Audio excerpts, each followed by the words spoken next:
And as usual,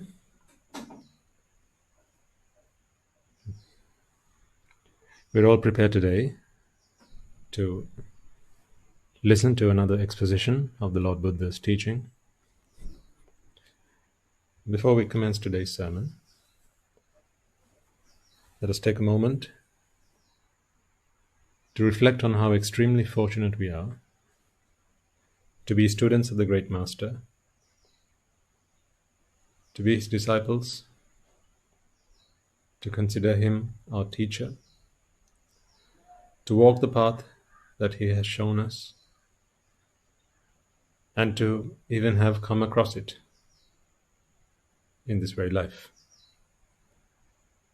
As today we appreciate and we understand that there is only one path and no other path.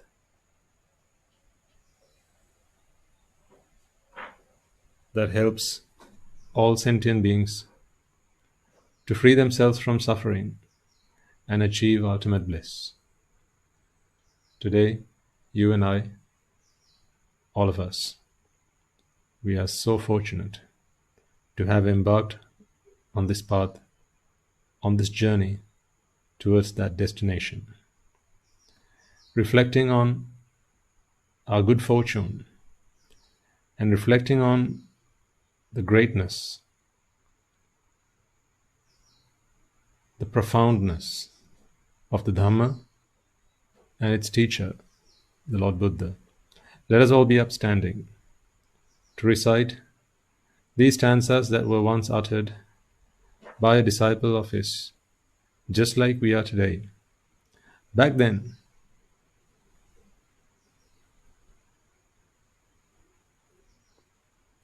when he realized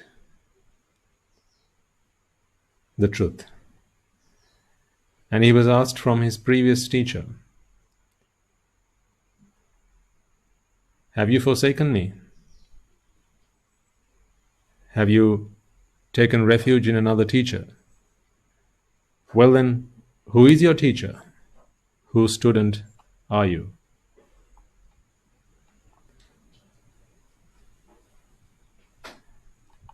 Let us recite them now and answer that very question as Upali the householder once did.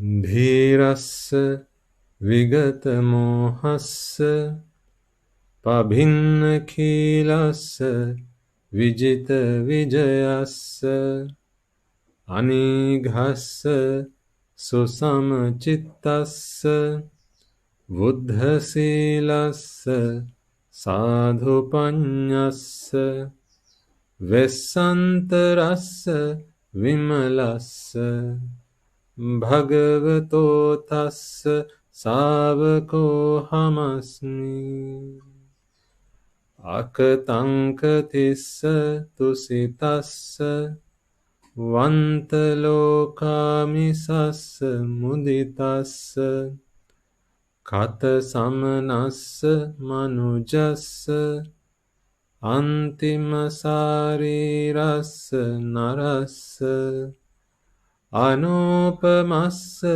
virajassa bhagavato tassa savako hamasmi asansayassa kulassa venaikassa sarati varassa anuttarassa ruchira dhammassa nikhankassa abhasakarassa manachidassa virassa bhagavato tassa savako hamasmi nisabhassa appameyassa gambhirassa munapattassa Khemankarasa vedassa dhammatassa samvutattassa Sangatigassa muttassa bhagavato tassa savako hamasmi. Nagassa pantasenassa khina sanyojanassa muttassa patimantakassa dhonassa pannadhajassa vitaragassa dantassa nippapanchassa bhagavato tassa savako hamasmi.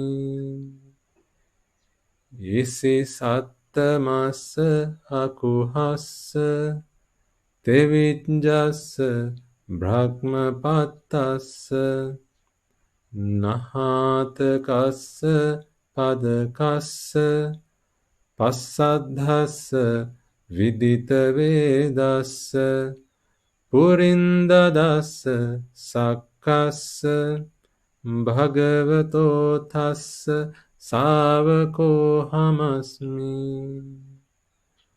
Ariyassa bhavitattassa pattipattassa veyakaranassa satimato vipassissa anabhinatassa noapanatassa anejassa vasipattassa bhagavato tassa savako hamasmi. Ariyassa bhavitattassa pattipattassa veyakaranassa satimato vipassissa anabhinatassa noapanatassa anejassa vasipattassa bhagavato tassa savako hamasmi. Namo tassa bhagavato arahato samma sambuddhassa. Namo tassa bhagavato arahato samma sambuddhassa. Namo tassa bhagavato arahato samma sambuddhassa.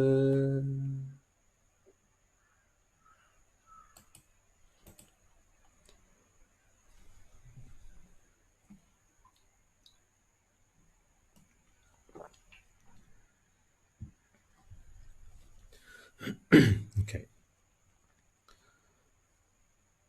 And now to take refuge in the Noble Triple Gem and observe the precepts. Please repeat all together and after me. Buddhang saranang gacchami. Dhammang saranang gacchami. Sanghang saranang gacchami. Dutiyampi buddhang saranang gacchami. Dutiyampi dhammang saranang gacchami. Dutiyampi sanghang saranang gacchami. Tatiyampi buddhang saranang gacchami. Tatiyampi dhammang saranang gacchami. Tatiyampi sanghang saranang gacchami. Saranaгаmanang sampunnang. Panatipata veramani sikkhapadang samadhiyami. Adinadana Veramani Sikkhapadang Samadhiyami. Kamesu Michachara Veramani Sikkhapadang Samadhiyami. Musavada Veramani Sikkhapadang Samadhiyami.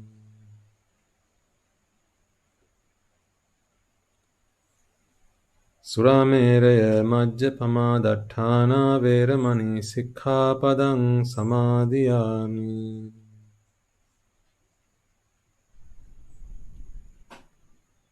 Tisaranena Saddhim Panchasilang Dhammang Sadhukang Surakkitang Katva Apamadena Sampadeta. Okay, you may all now be seated.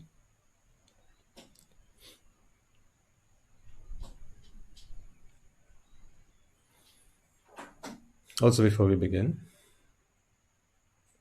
let us take a moment to invite all the divine beings, all the celestial beings, wherever they may be in this 10,000 world systems that are within earshot of this sermon,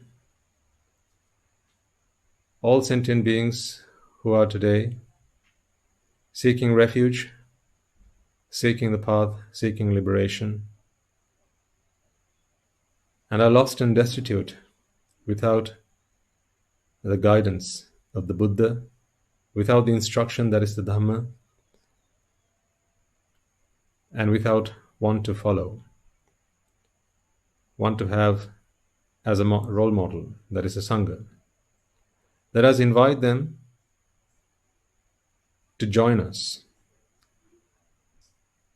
to witness this meritorious deed. As among them may be those who are lacking in merits, and as a result of that, today they are born into the woeful plains.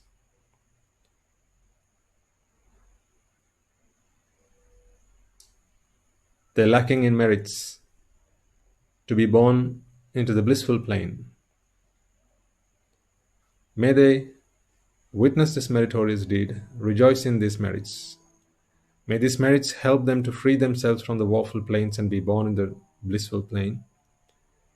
And for all sentient beings in the blissful plane, may they be able to listen to the teaching of the Buddha, understand and comprehend it, and may they all attain the supreme bliss of Nibbana.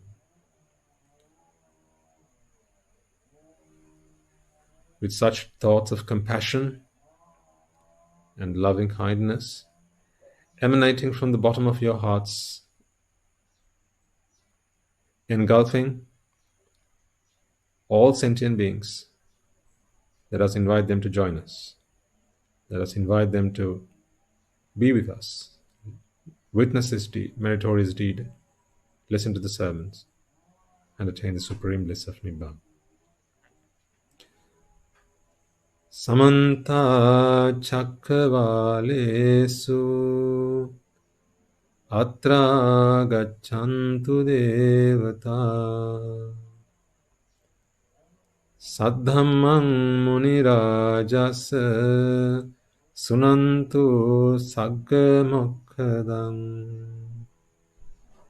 Dhamma Savana Kalo Ayang Bhadanta Dhamma Savana Kalo Ayang Bhadanta Dhamma Savana Kalo Ayang Bhadanta.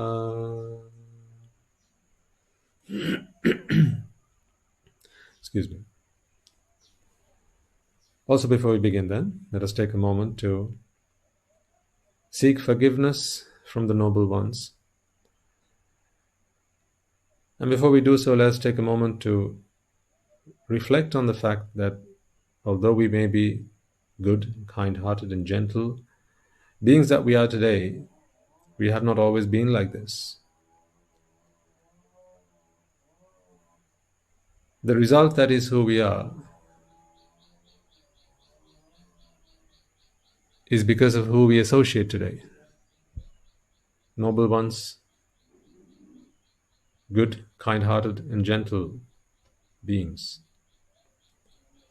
However, in this long journey in samsara, we have not always had that privilege. Virtually all our associations have been with ignoble, immoral beings. Association which defiled our minds with desire, aversion, and delusion, and having been blinded in ignorance and attachment.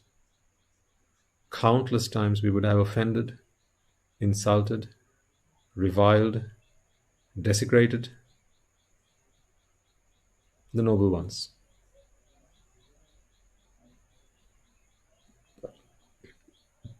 As well as the great qualities that they stood for. Today, we acknowledge the errors in our ways, and today we want to instill those very values that we once desecrated. However, the consequences of our actions come to bite us on the back. So, to free ourselves from this curse that we have brought upon ourselves, let us take a moment to seek their forgiveness. May they forgive us once and for all the misdeeds, harsh words, and slanderous thoughts or insultuous thoughts that we would have directed towards the noble ones. The Samma Sambuddhas, the Pacceka Buddhas, Arahata Buddhas, Anagamis, Sakradagamis, Sotapannas. Be they on the path of having attained the fruits, as well as the Buddha's ministry, the Sambuddha Shasana. May we be forgiven once and for all.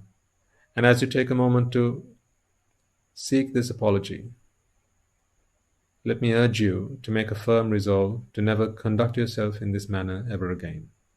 So let us all now take a moment to do just that.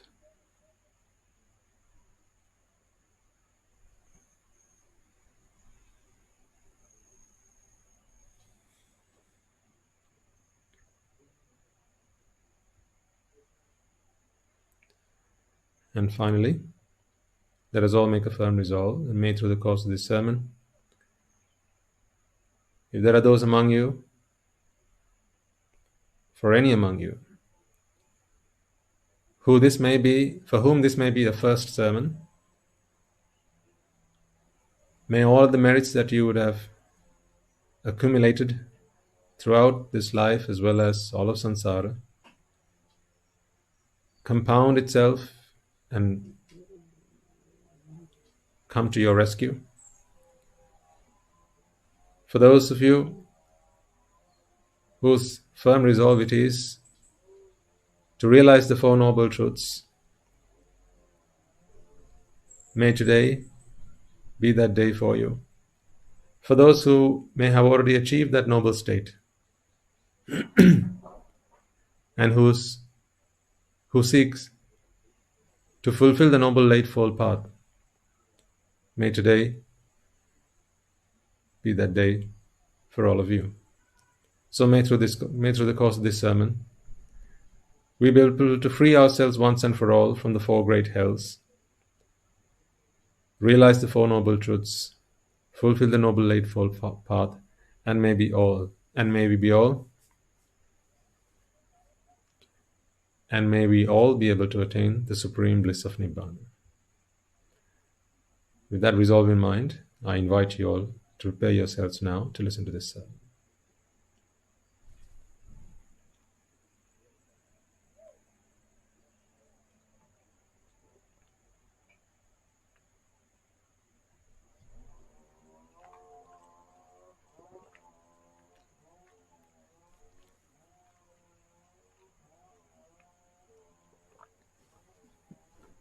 Okay.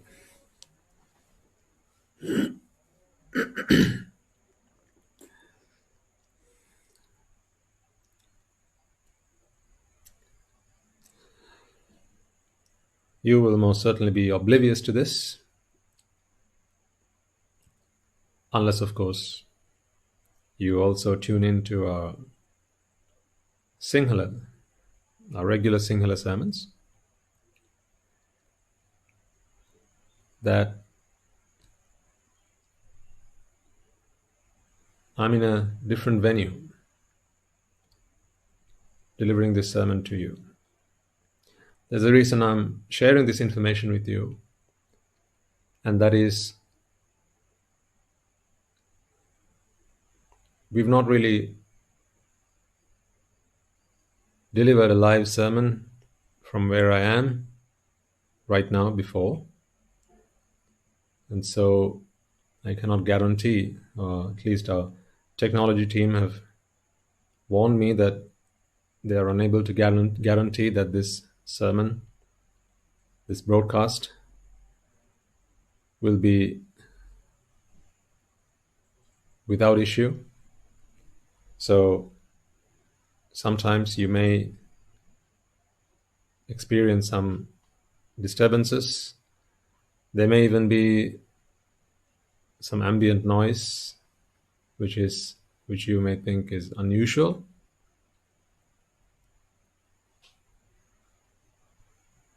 And the transmission may get interrupted midstream. We will do our level best to avoid as much of that as possible. But I'm only letting you know that today might be different to other days. And that is because today I have been quarantined in my own home. Would you believe that? So I've been quarantined because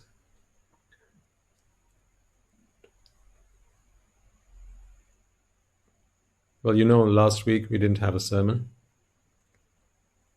or at least not a live sermon. And that was because last week I had the good opportunity to attend the higher ordination ceremony of a number of our monks at the monastery. And for that I had to go to Dambulla, the ancient and sacred city of Dambulla. All of that went very well. So today we have 12 additional high ordained monks at our monastery.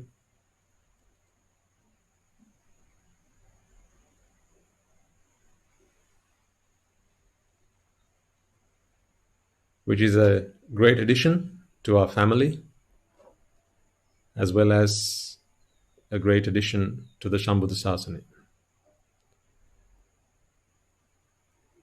I'm sure you will join me in rejoicing in this fact.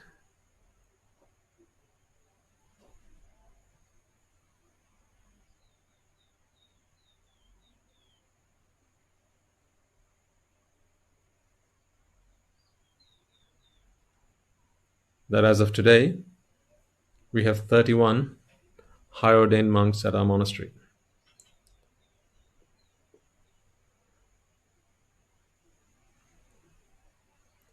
Which is truly a great honor and privilege that all of us, and by all of us I mean all of us,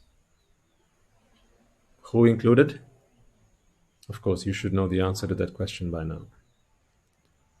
I shall not state the obvious. So it's a great honor and privilege for all of us, because it is, of course, a high ordained monk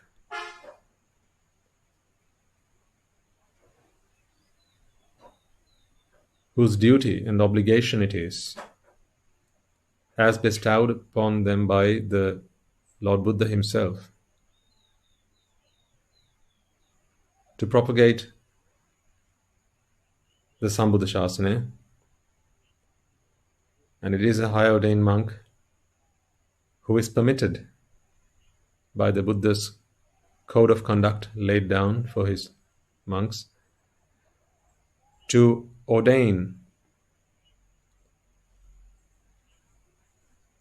new novice monks into the Shasana, and thereby a high ordained monk is akin to a parent in the Shasana, as if the novice monks are the children, then it is the high ordained monk who has the honor and the permission and the privilege of giving, within air quotes, birth to them into the Shasana.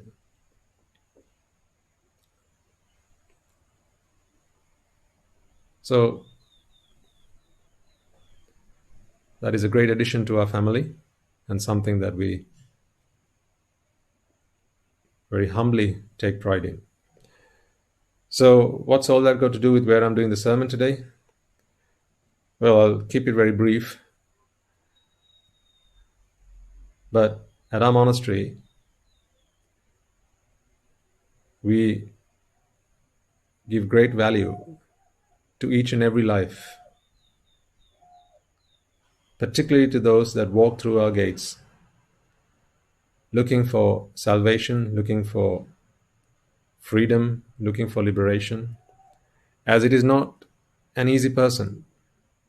It is not any old person that feels they must dedicate and commit their lives to this cause. It is no ordinary person. It is an extraordinary person indeed, who feels they ought to dedicate their lives to the cause of Nibbana. And therefore, they are very few and far between.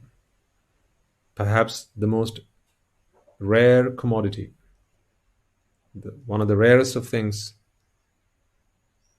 that you would come across in your life. Someone who wants to dedicate their life to the cause of Nibbana. This, the Buddha confirmed in his own words. It is not everyone who will want to make this sort of commitment, because it takes a huge amount of courage, conviction, determination, ambition, resolve, energy to fight obstacles and challenges along the way, and really a great amount of wisdom. It is no easy task to leave behind one's parents, siblings, sometimes spouses, and most of all children, to renounce all that and go forth. It is no easy task. Because from someone who used to have it all, you go to someone who has none. It may be later on that they realize that it is one who has none that has it all.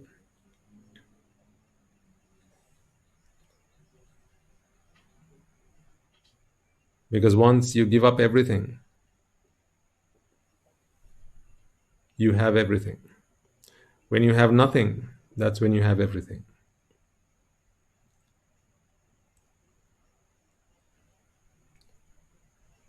It may be that it takes a while for one to understand that. But in any case, any life that chooses to, or any person that chooses to make that decision in their life, we believe is a very valuable life. So therefore, we do everything in our power to protect it. You will know, when we were informed of the COVID-19 pandemic, we had to make the difficult but then timely decision to self-quarantine ourselves, as in the entire monastery. So it's been over 2 years now since we've shut the gates, and hardly anyone is allowed in or out unless there's a very good reason for it. Now, the same principles we apply within the monastery. So, as you know, last week I had to travel out of the monastery, not just myself, but the other 12 monks, as well as another one of our senior monks, to help organize and facilitate everything over there. And therefore, we believe there may be a slight chance that I could be a carrier, that I could have been infected. So we don't want to risk everyone's life as a result of that. So therefore, at our monastery, if ever we need to go outside and there is the slightest suspicion that we may have come across, we may be contaminated, then within our monastery premises, we have a quarantine facility, and that is where we temporarily keep our monks or anagarikas for the duration of the quarantine until they're given the all clear, and then they're taken out of quarantine and can roam around the monastery, I suppose, freely. So that is why I'm in a quarantine facility this week, and I may be for the next few weeks, or at least until I'm given the all clear. And because of the change in location, you may experience some differences. It may be in the, as I said, the surrounding ambient sound, or perhaps the audio quality, or maybe the transmission, the quality of it. These things may be impacted because we've not done this before. We've tested it and it worked when we tested it, but it's one thing for it to work when it's being tested, and another thing when you really go live. So let's see how it works. And if we do come across any issues, then we will attempt to fix it, or at least drop a message into the chat box, and our team will attempt to fix them on the go, on the fly, or at least make a note of them so that they can be fixed for the following week. Either way, if there are any issues, the sermon will be, the recording will be edited and posted onto our YouTube channel as usual. So in the event that the transmission is interrupted, you can always go back and listen to it. Right, so that's all of that out of the way. Let's get down to business.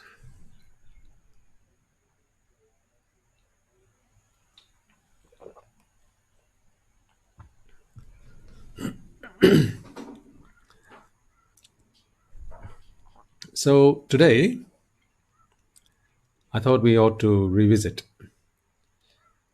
a few things that we left behind, left lingering, and I think we are a few weeks overdue on one or two, at least I am, on one or two promises that I made. So today I'm going to bring up the whiteboard and continue on a thread that we paused on a while ago. We were talking about insanity, if you recall. We were talking about how the mind creates an illusion. We were talking about sensuality. So these were some of the key words. I'm throwing them out there so that it helps juggle your memory. I think it all started with the discussion of time and what time is, whether it's a friend or foe, whether time is real or an illusion.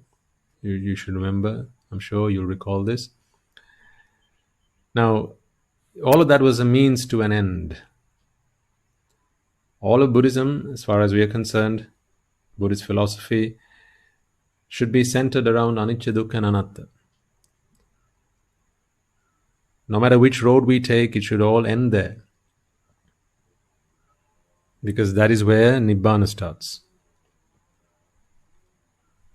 There is no other medicine to free the mind of suffering than anicca, dukkha, and anatta. No matter what the meditation object might be, no matter what virtue, or no matter what practice you may be engaged in. If it is Nibbana that you seek, then Anicca, Dukkha and Anatta is what you need. So one might wonder, what is the connection with time, which Swami Nwaze has spent more than a couple of sermons at least talking about? What is the connection to Anicca, Dukkha and Anatta? Well, let's try and draw some references today. This is what I'm trying to get across to you in a number of sermons is, there's a reason why I'm trying to get this across to you over a number of sermons and not just throwing it to you and, say catch, because I know it's going to be difficult. Not because you are not intelligent enough, far from it. I want to present this to you and give you this gift of Dhamma in a way that appeals to your intelligence and in a way that makes sense. And remember, Buddhist philosophy is more practice than preaching. It is through practice that we achieve our liberation.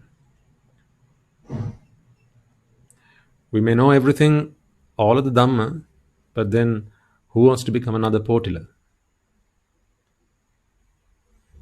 Who's Potila? Potila used to be a monk back in the day of the Buddha,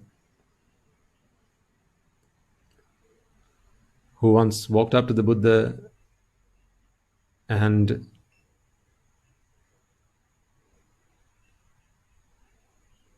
shared with him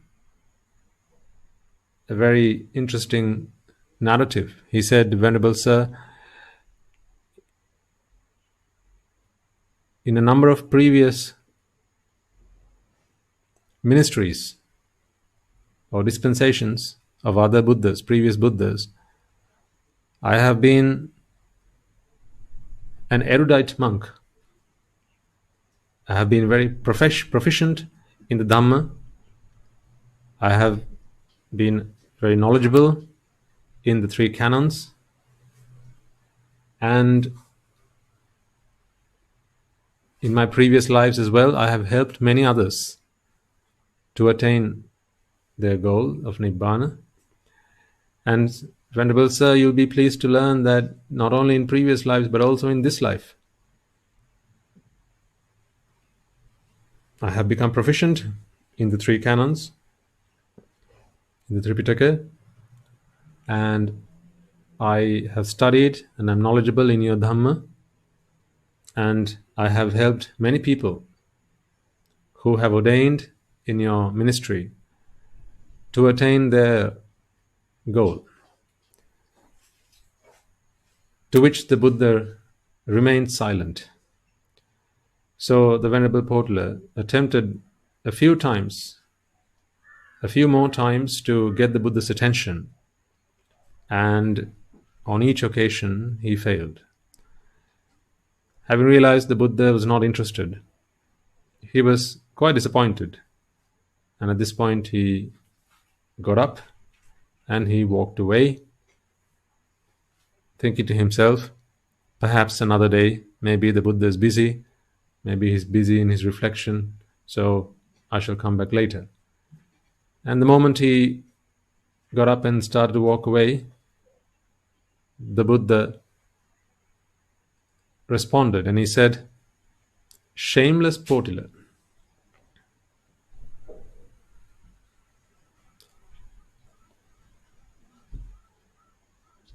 the word or the Pali term he used was tucca.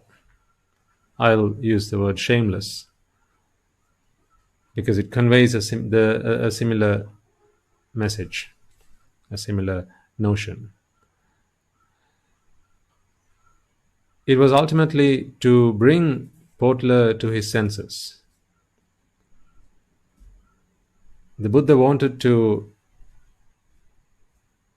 get Potala to come to his senses. Here was a man who professed to his teacher that he had been a very successful student, very knowledgeable, very proficient in his teaching, and he was hoping for praise from his teacher.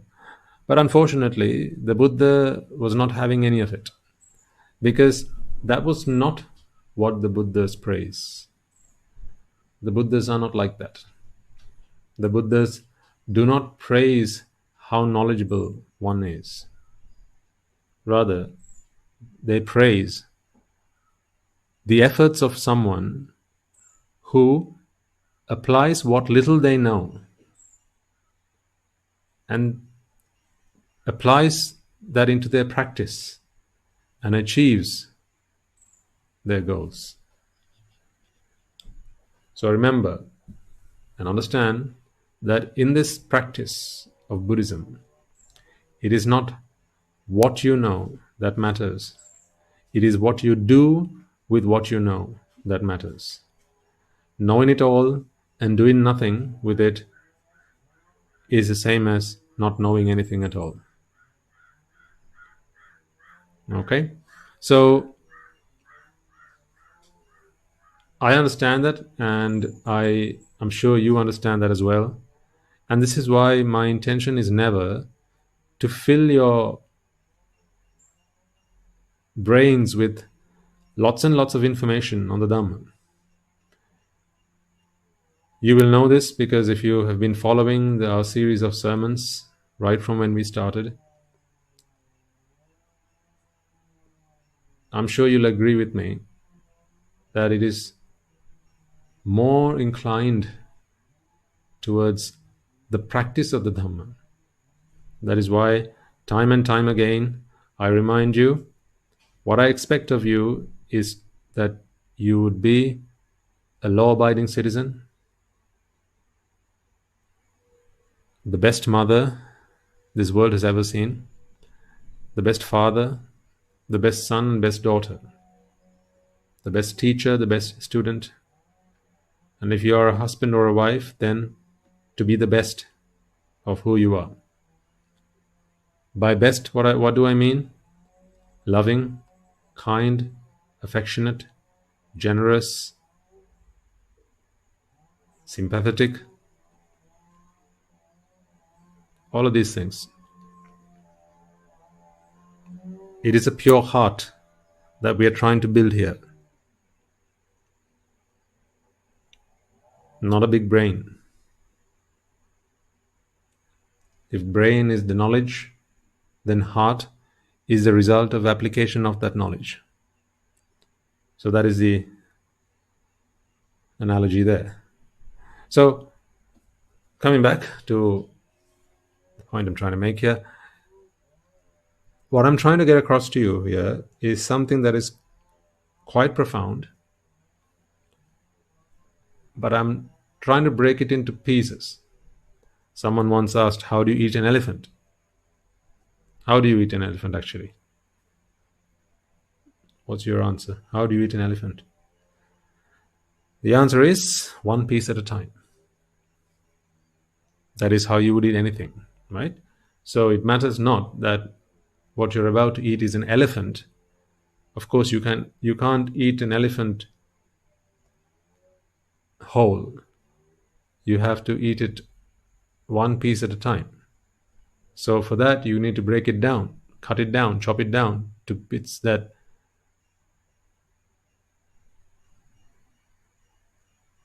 you can take into your mouth. And likewise, the premise of what I'm trying to get across to you here is quite profound. So this is why I'm breaking it down into pieces and giving it to you one piece at a time, so that this whole thing makes sense to you. And whatever piece that is given to you, what I expect of you is to reflect on that and to see how you can apply that into your lives on a practical level. Okay, so let's bring up the whiteboard and just quickly ask ourselves, what have we discussed so far? So let me see how I can do this. There we go.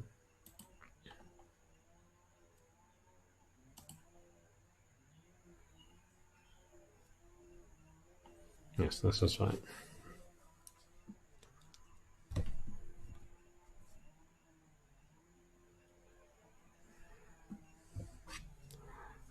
Now let's do a quick whistle stop tour on what we have covered so far, right?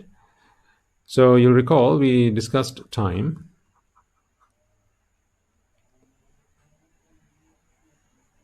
Our discussion was to understand whether time is a friend or foe, right? Do you remember that?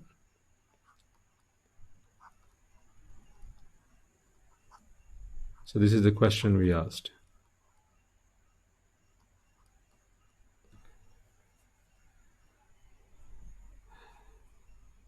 We discussed a number of examples, and I think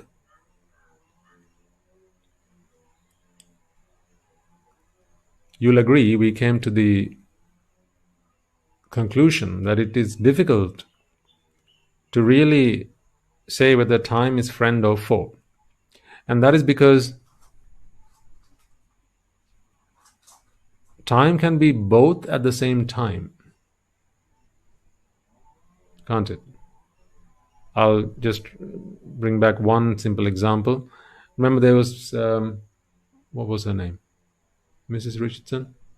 I think so. So there's a Mrs. Richardson who was met by the family doctor, who's just come back from examining her father, who's an elderly chap.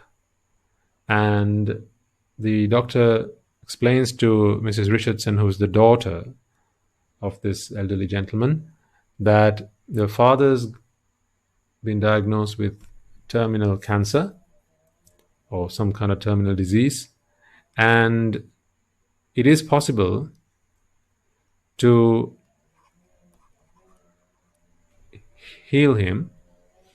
And to heal him, they need to continue this course of a treatment, a therapy course for a period of years. So let's say that's 10 years. For 10 years, they're going to have to treat him. And so when this number, 10 years, is put forward to this man's daughter, she begins to think to herself, oh, fantastic. What if all we need now is for time to speed up? Because as soon as the 10 years have lapsed, then my father should be cured. However, what the doctor also says is, your father is now old, and the older he gets, the more difficult it is to administer this treatment. So therefore, let's say he's 70 now, we'll be treating him until he's 80. But the older he gets, the less responsive he's going to be to this medication or to the treatment. Now, what does the daughter want? Time to speed up or time to slow down? Because if time were to speed up, then great, because as soon as the 10 years have lapsed, the father should be well. However, time also takes this father, makes his father grow older. Because after all, growing old is the lapse of time, right? So in 10 years' time, or in 1 year's time from now, it's going to be more difficult to treat him than it is today. And in 2 years' time, it's going to be more difficult than it is, twice as more difficult than it is today. In 5 years' time, it's going to be 5 times as more difficult. So this 10 years estimate is assuming that he doesn't age, really.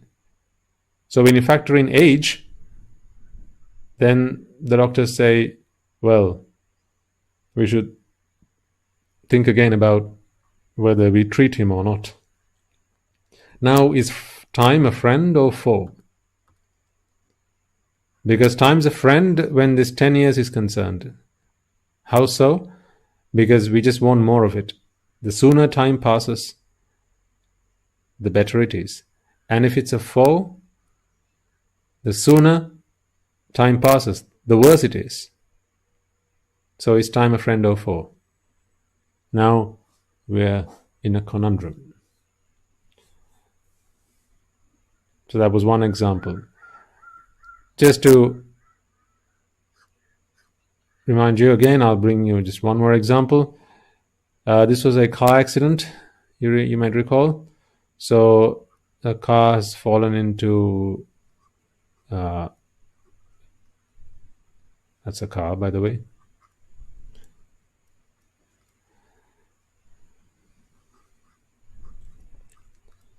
Let's say it's fallen into a pit somewhere, and there's the car is on fire, and there's an oil leak as well, and there are people inside the car. Now you're conscious, okay, and you've just been in an accident, and you can smell petrol or fuel, and you know that if the fire catches on to the fuel, then the whole thing is going to go ablaze, and that will be the end of the story. So you can hear the siren or the fire ambulance.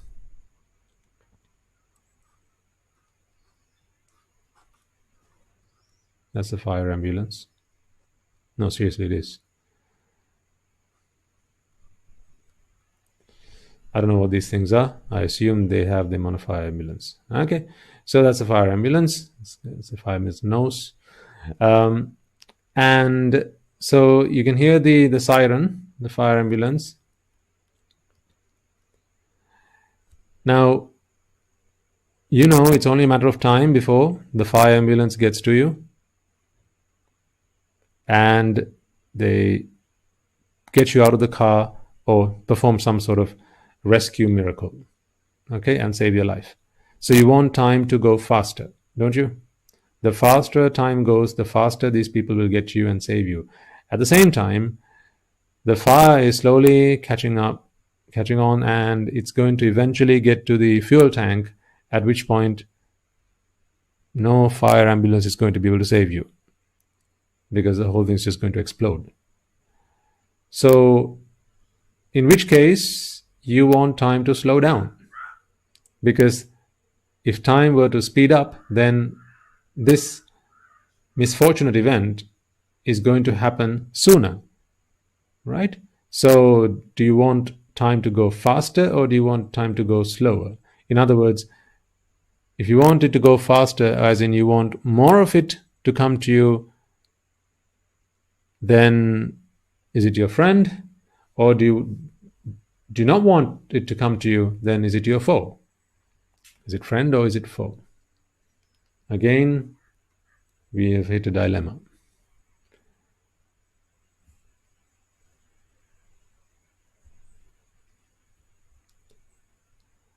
I'll be kind enough to share one more example, because this one I really liked. There's a mother who's waiting for her son at the airport.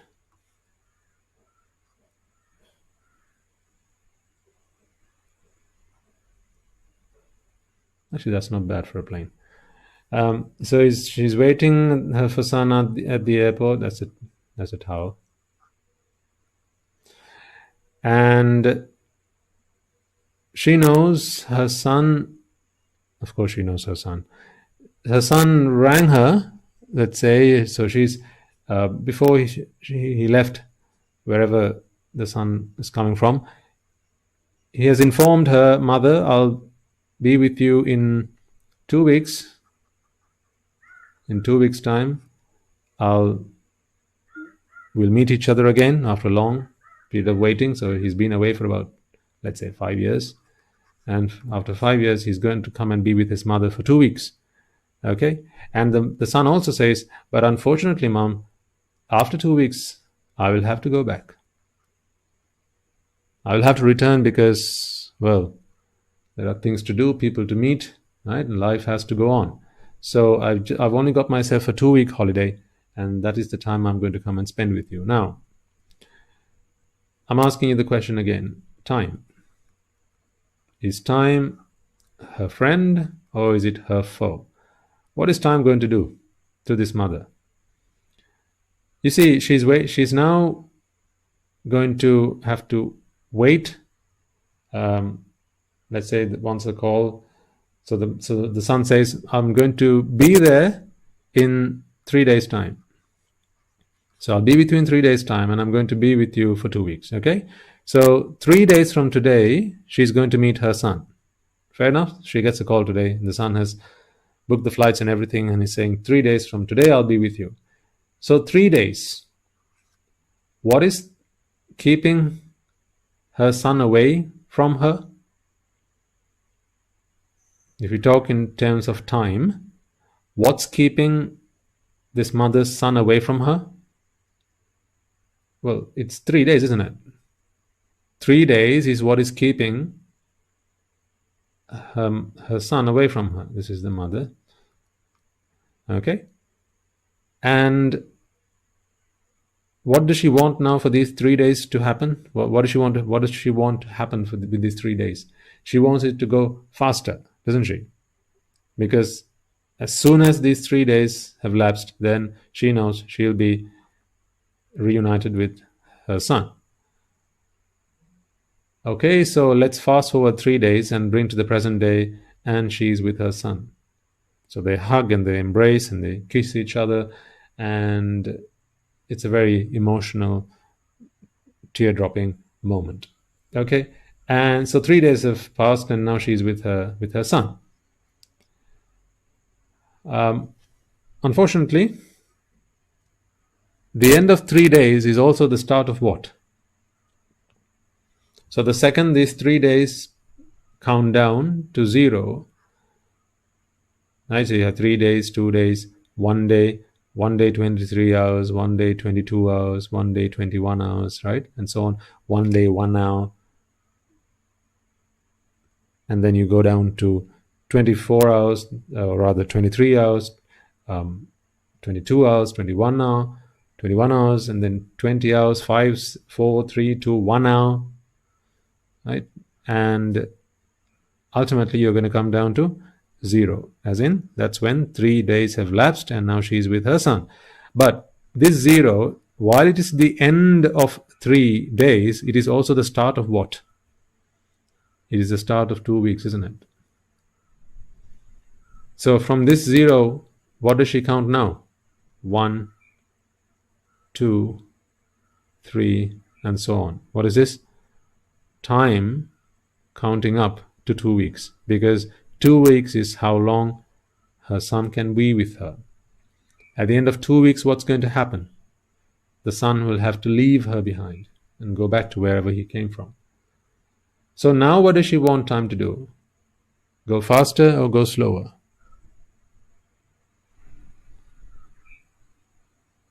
Now she wants time to go slower. But before she wanted time to go faster. So is time a friend or foe? Once again, we've hit a brick wall.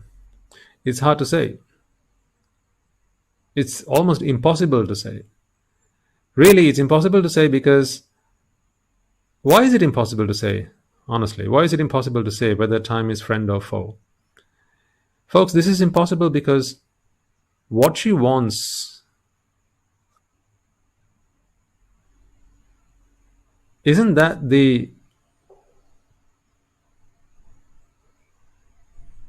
what determines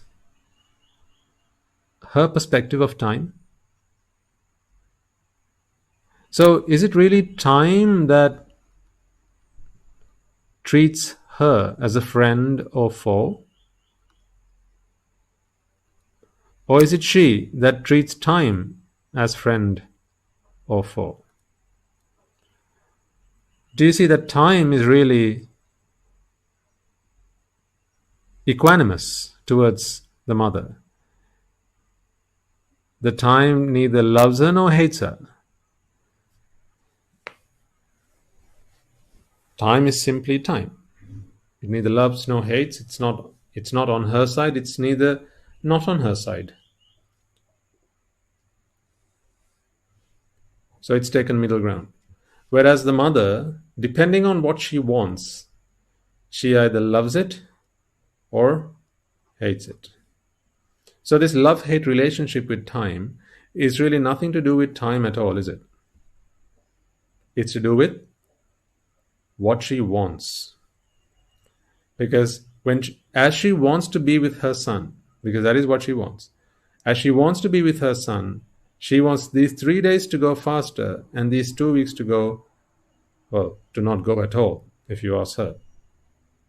So she wants the clock to speed up during this time, and she wants the clock to slow down during this period of time. So she'll look at the clock and curse it, and she'll say, this damn time, why doesn't it go faster?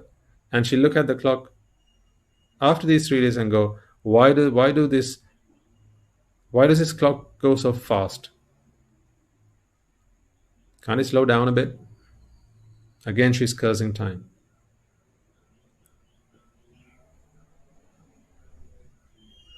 I think in the end,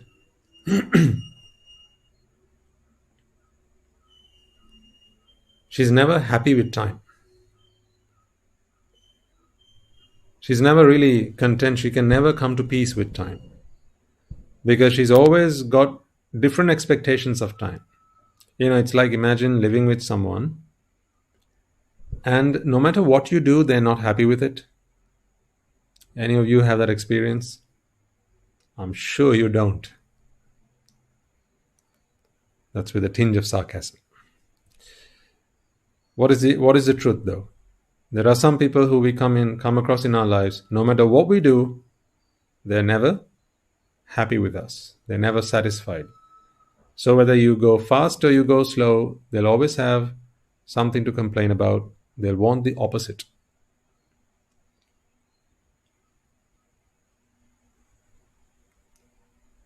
Whether you cook for them or whether you don't cook for them, either way, it's always wrong. Isn't it? Whether you clean the house or you don't clean the house, it's still wrong. Whether you talk to them, you don't talk to them, whether you smile at them or you don't smile at them, you're always wrong. And then you're going to have to come to a point at which point you realize, really, this is not a problem with me, this is a problem with the other person. Nothing I do is going to make this person happy, because no matter what I do, their expectations keep changing. And so what they want today is not what they want tomorrow. Therefore, at this rate, I'm going to have to keep changing every day.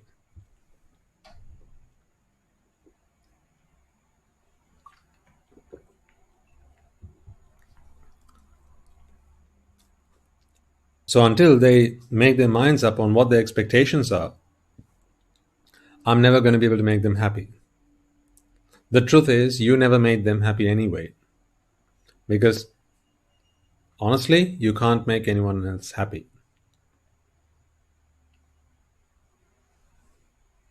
People make themselves happy. People make themselves sad. That may be a discussion for another day. Now, so time, we know, is equanimous to this person, and anyone for that matter.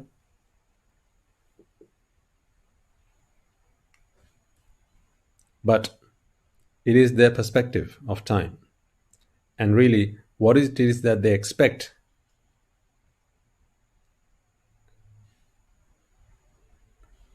that determines their outlook on time.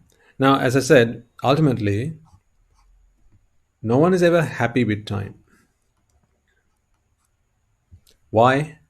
You see, take this mother for instance. Because she has something she expects, or rather, she has an expectation. What is her expectation? To be with her son, right?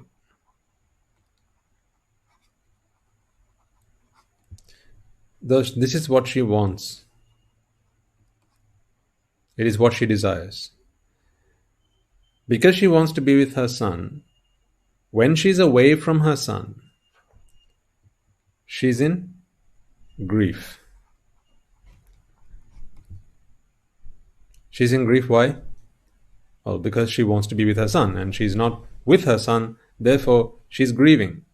Oh, how I wish my son were with me, or was with me. And when she's with her son, now what happens? You could say, well, she's going to be happy. True, I don't deny. But is she also not in fear? Why? Because she's fearful that something or someone might take her son away from her. And if nothing else will, what will? That's right, time will. If nothing else will take her son away from her, time will take her son away from her. So therefore, even when she's with her son, she's going to be in fear. So you see, whenever she wants her son, she'll either be in grief or she'll be in fear. My question is, when is the time for her to be happy?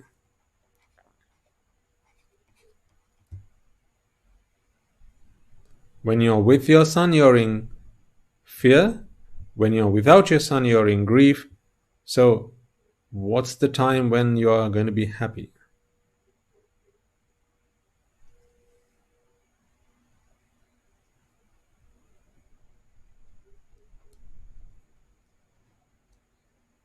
So does her son really make her happy?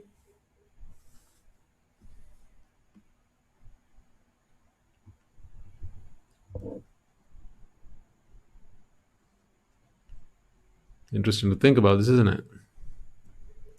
Not something we've never discussed in the past, but this is all good and useful stuff, because these are our basics, these are our fundamentals. This is where we should spend over 80% of our time. Understanding these concepts is crucial, fundamental to your practice.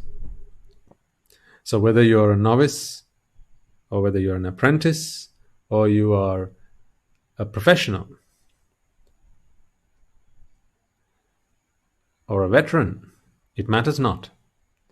These fundamentals we must firmly be grounded in. So she wants to be with her son, and for someone who wants to be with her son, you get this concept, right? When they're without the son, when she's without her son, she's in grief. Why? Well, it's like, is that not the case with you? When there's something you want and you don't have it with you, either permanently or temporarily, how do you feel? Like, say you lost something, and now how do you feel?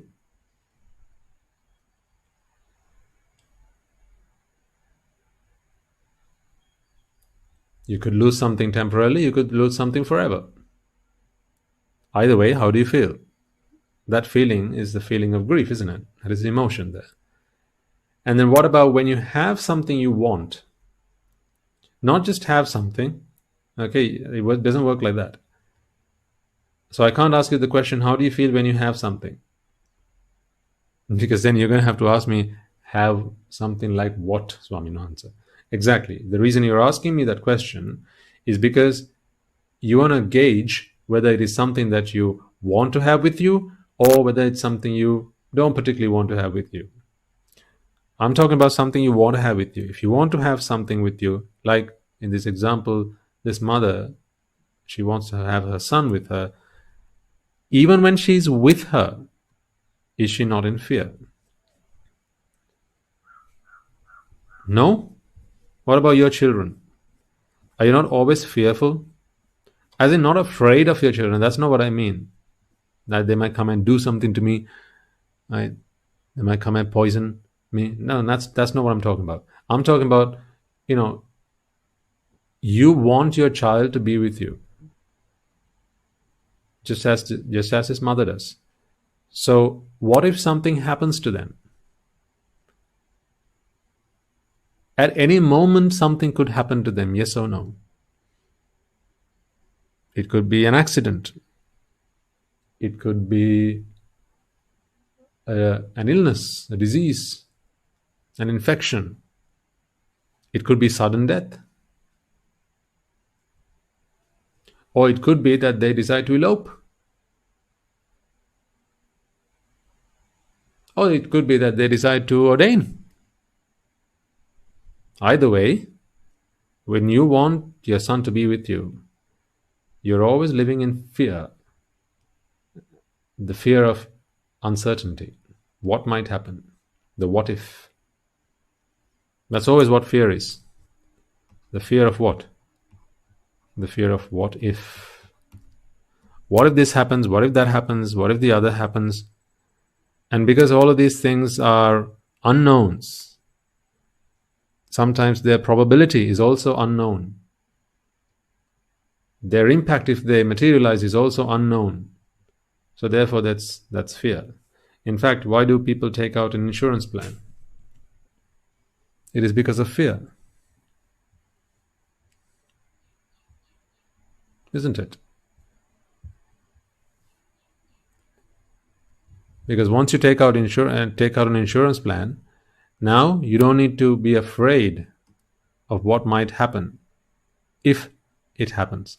However, even when you take out an insurance plan, there are things you still fear.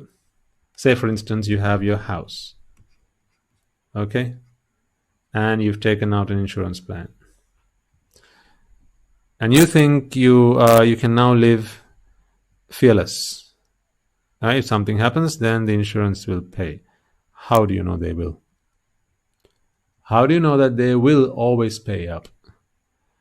What if the next thing to happen to your house is not something covered in the insurance policy? You don't know that. So therefore, you still have fear. Secondly, what if the insurance company goes bust? What if they decide not to pay up? What if there are a bunch of conniving thieves who are not really interested in paying you, but as much as taking money from you in terms of your insurance payments?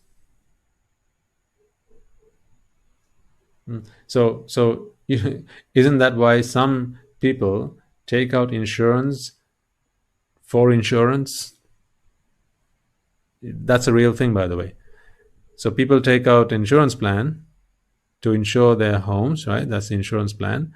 And then what they do is they take out another insurance plan to cover this insurance plan. So in the event that this insurance plan doesn't pay up for a damage to the house, then this insurance plan will hopefully, I say hopefully, pay for this insurance plan. But what about this insurance plan then? Maybe we should take another one for this. Don't you think?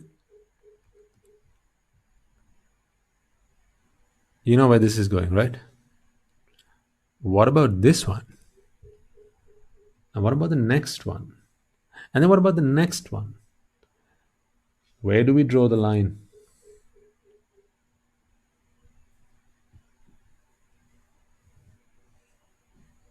Seriously, where do we draw the line? Where do we draw the line and say, right, that's it, from now on I have absolutely no fear, I'm fearless?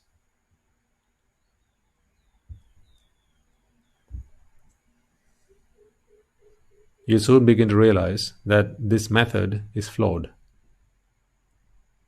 Taking out an insurance plan to battle your fear is pointless, because fear cannot be relieved by an insurance policy, because fear is rooted in desire. It is rooted in wanting something. It is rooted in attachment. Therefore, for as long as you're attached to something, whatever that thing might be, for as long as you want it to be in a certain state, for as long as you want it to be in a certain condition, then for as long as that want lingers in your heart, in your mind, then fear will always be with you.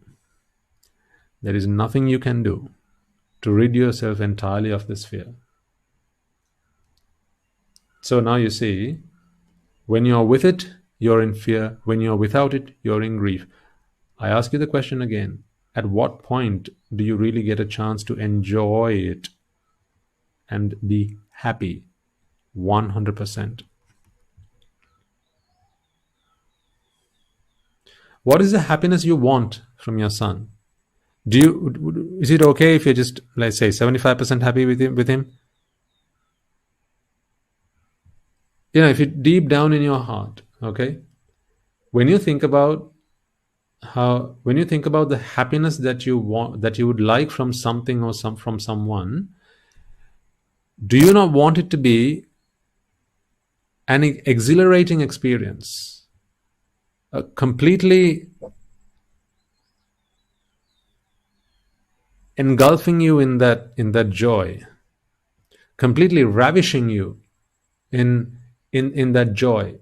In other words, do you not want to enjoy it 100%? I'll give you a simple example to get your head around this. Let's say, right, you went to the supermarket and you got yourself a bar of chocolates. I'm still learning to draw bars of chocolate, as you can see. Okay, so you get yourself a bar of chocolate, and on the packet it says, if you consume this within the next 10 days, you can enjoy this chocolate to its fullest. So maximum pleasure within the next 10 days, because it's going to be fresh. And this is not a made-up thing. I mean, you have it all the time on various types of food and packaging, right? It says on the packaging, it would say something like, for best taste, or what do you call it? It's been a while since I saw something like that. I don't usually get my things in packets these days. They come in a black bowl. That's called my arms bowl. So I don't know what they come out of. Hence, I can't remember the last time I actually read a packet, or even checked an expiry date. It says for best.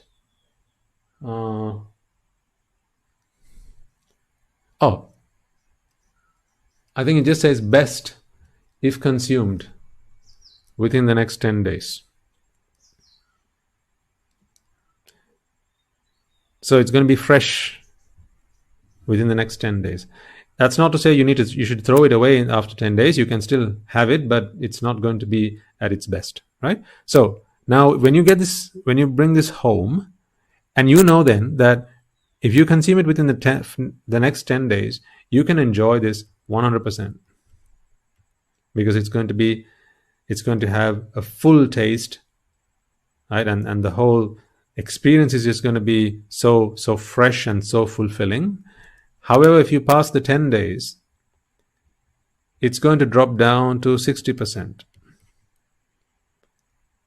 If you imagine it's the taste that we are talking about here, after 10 days, it's not going to be as fresh, and therefore you're not going to be able to experience the full 100%. So say there's some sort of chemical reaction that happens in here, and when it's exposed to air, there's some oxidation that happens, or some kind of chemical reaction, and therefore the chemicals in there that are responsible for giving you the full taste, they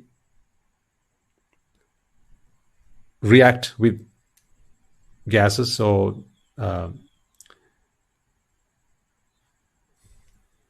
what do you call it?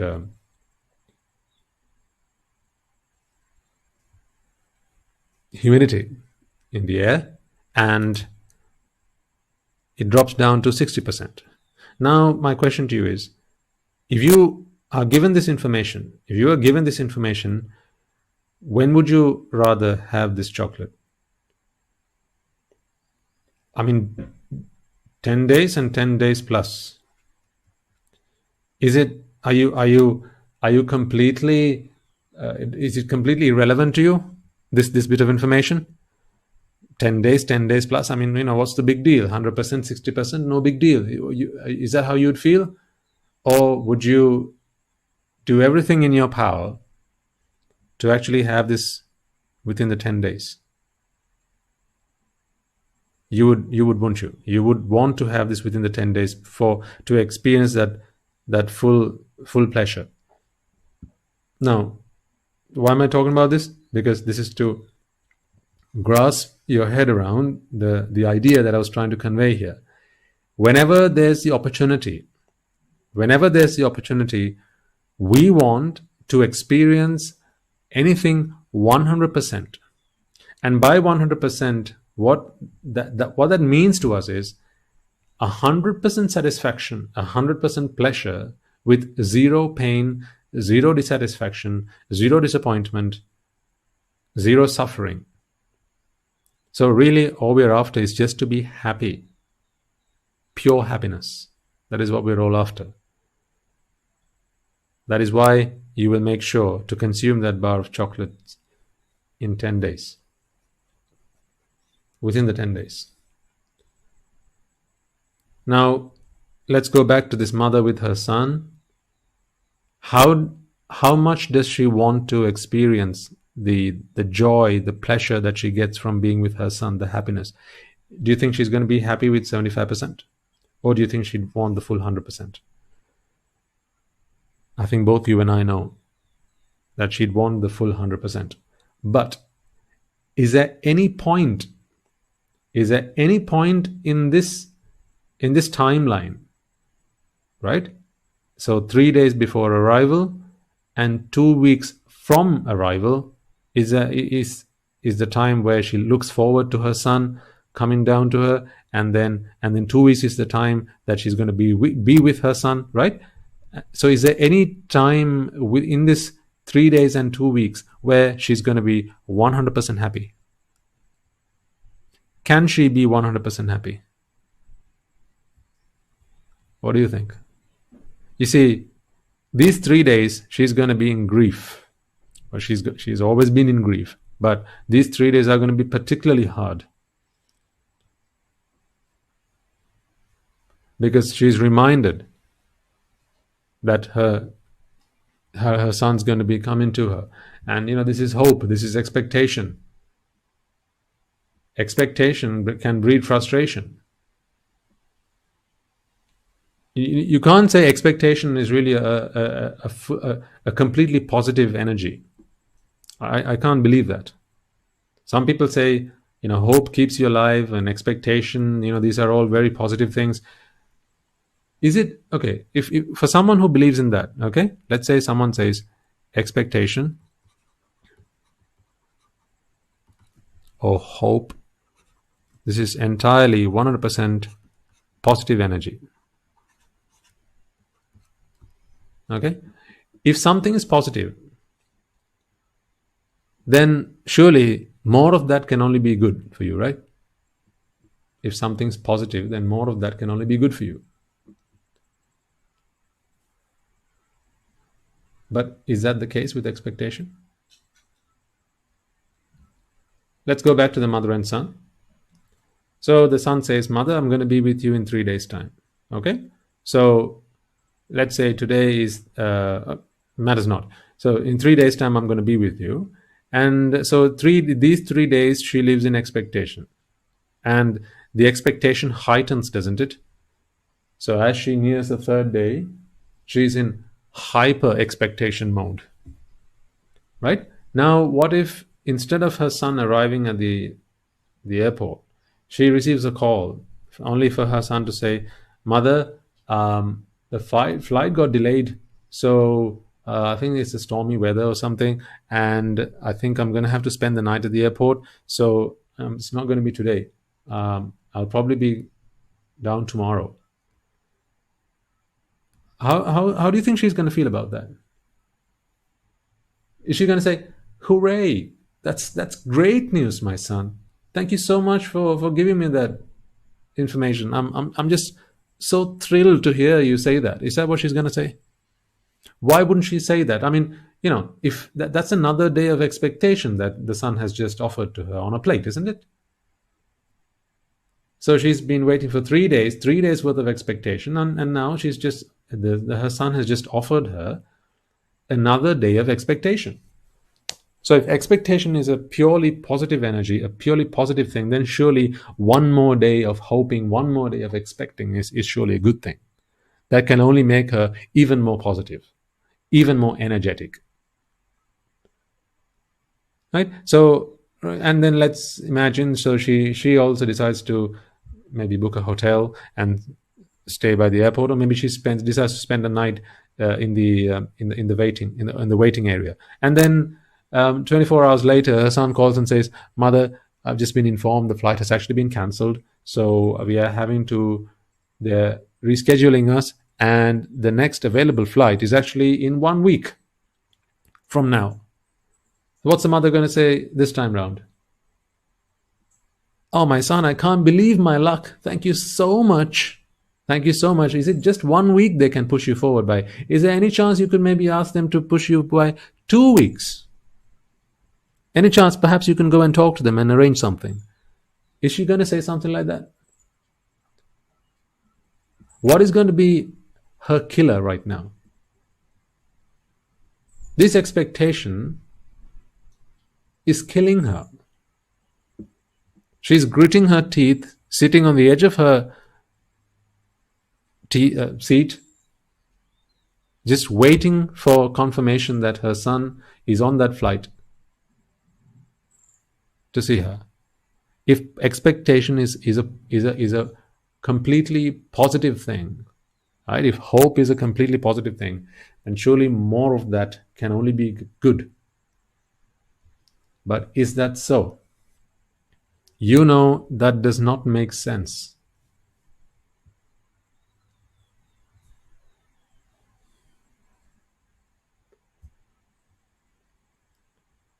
Would it be okay if every day was Christmas Eve? Because on Christmas Eve, what do you have? So you'll have your Christmas tree at home.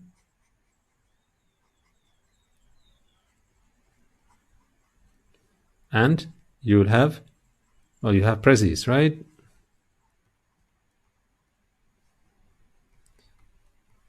These are the baubles. You'll have presents. On Christmas Eve, you get to see these presents. And you know, I just need to wait one more night. Because on Christmas morning, I can unwrap my presents. What if every day was Christmas Eve? Well, then you can forever live in expectation, couldn't you? You could live forever hopeful, couldn't you? And if that is a positive energy, then surely that's a lot of positive energy. You'll always be very positive. Everyone will be very positive then, won't they? So you won't have anyone being negative. Does it work like that? It doesn't work like that. Because that is not the truth.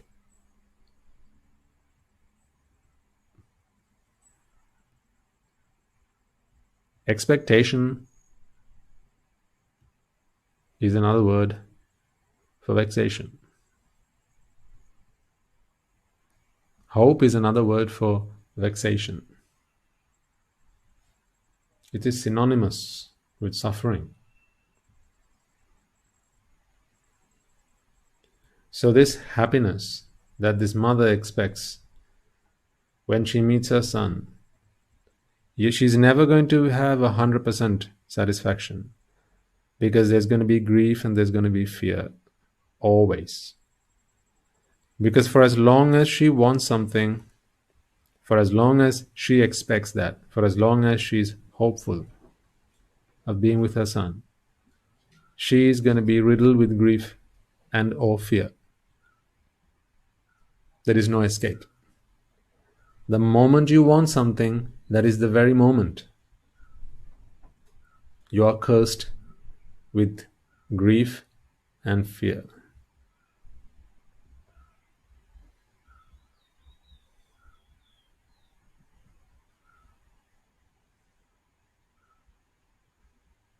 This is the truth. This is the truth.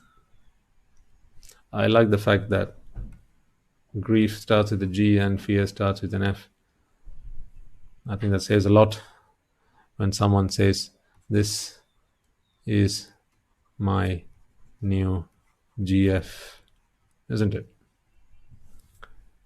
Or, "She is my new GF."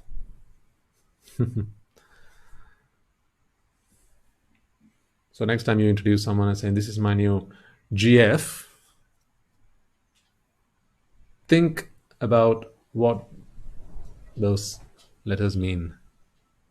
Is it just girlfriend, or is there more to it than that? You could really say, "This is my grief and fear." Isn't that true? Can you have a girlfriend without the grief and fear?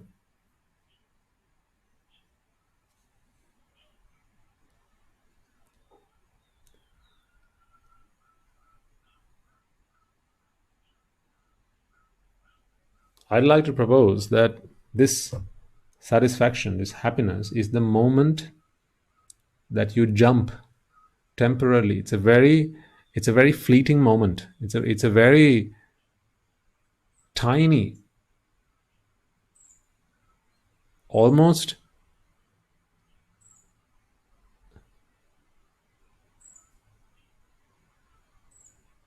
negligible moment when you jump between grief and fear.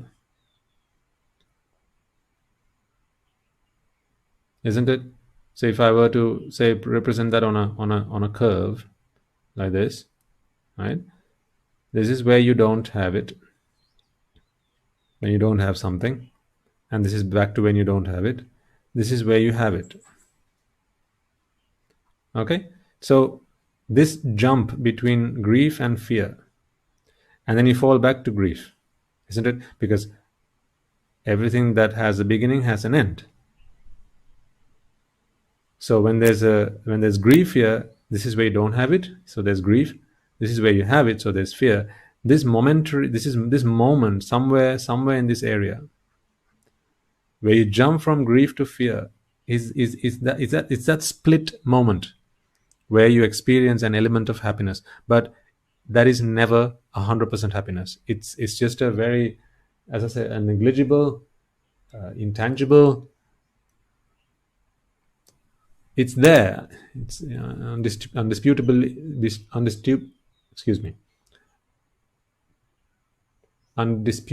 it's there, but it's simply a moment that you experience when you jump between grief and fear.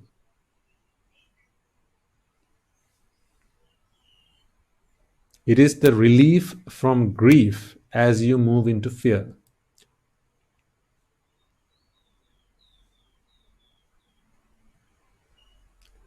Would you like for me to define pleasure in those terms?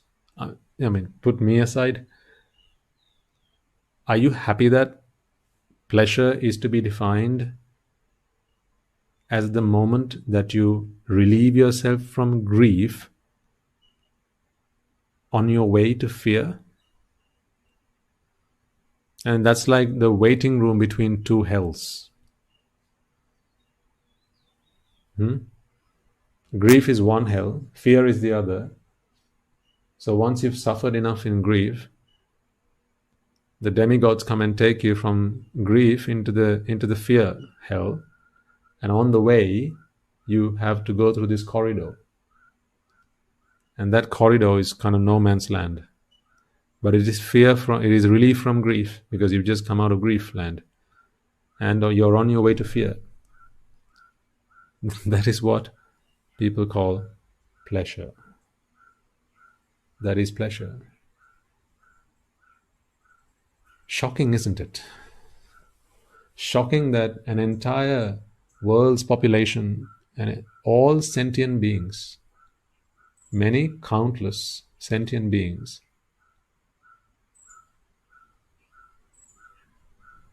are so addicted. And I can see why.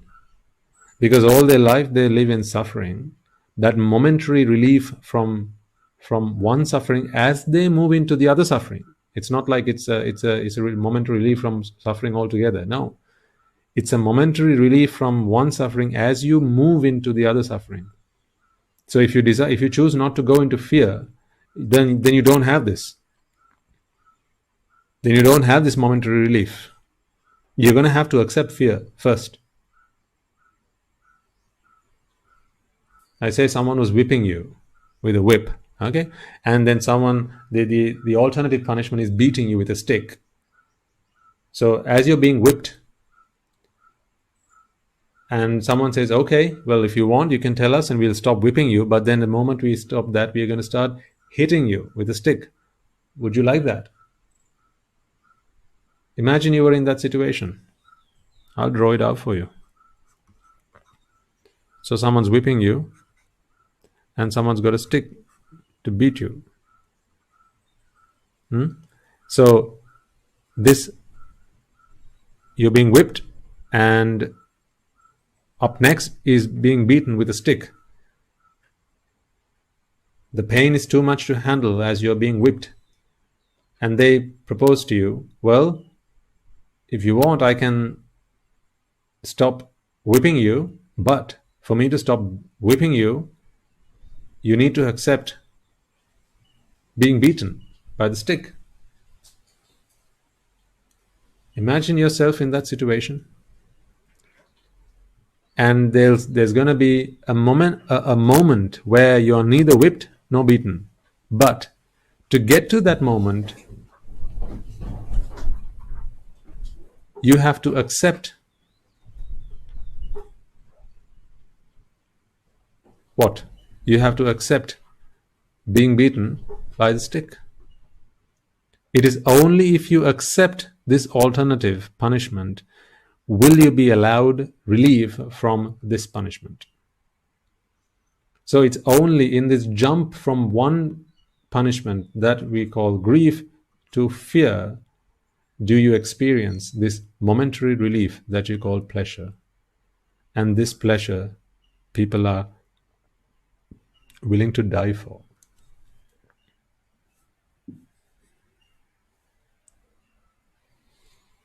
That's what I'm saying. This is shocking, folks. This is shocking. Think about all the experiences of pleasure that you have in your life. All the experiences of pleasure that you've had, and all of the experiences of pleasure that you are looking forward to experience. You know, that trip you have planned for next month. That cake that you have planned for this evening. Right? That those new carpets that you have planned. That new sofa. The new flower beds that you have planned.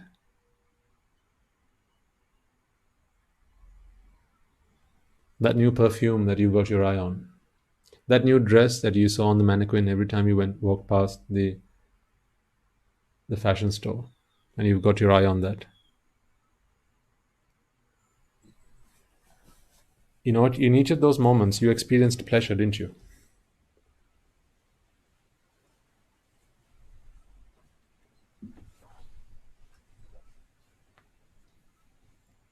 Knowing fully well what pleasure is it not a curse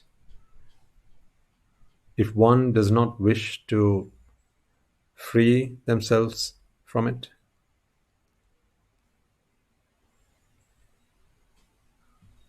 Imagine this man again, right? This man, if he never feels that he needs to free himself from this situation, don't you think that is a curse? If you were to ask him, why are you still here? I mean, ask these people, ask these guys, why are you whipping the guy? And they'll say, well, because he's here.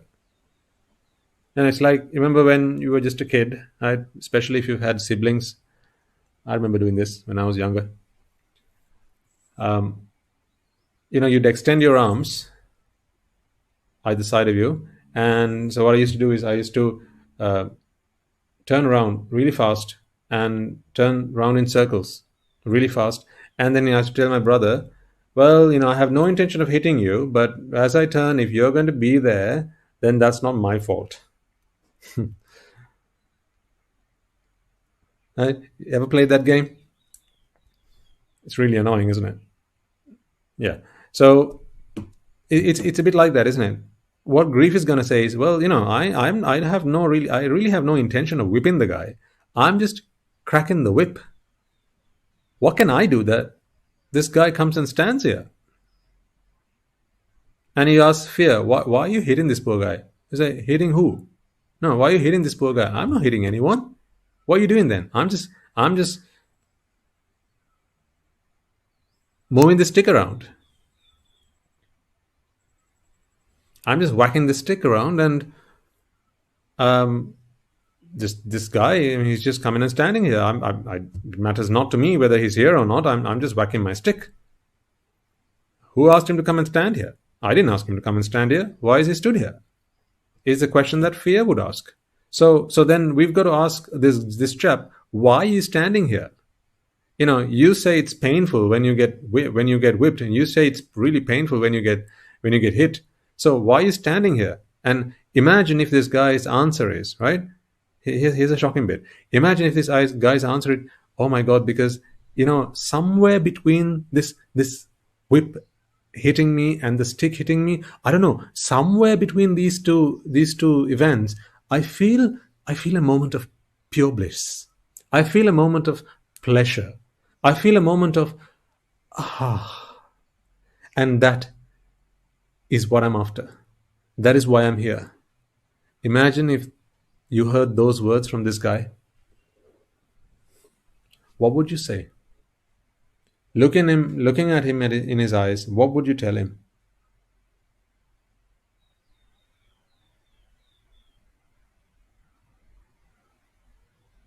What would you tell him?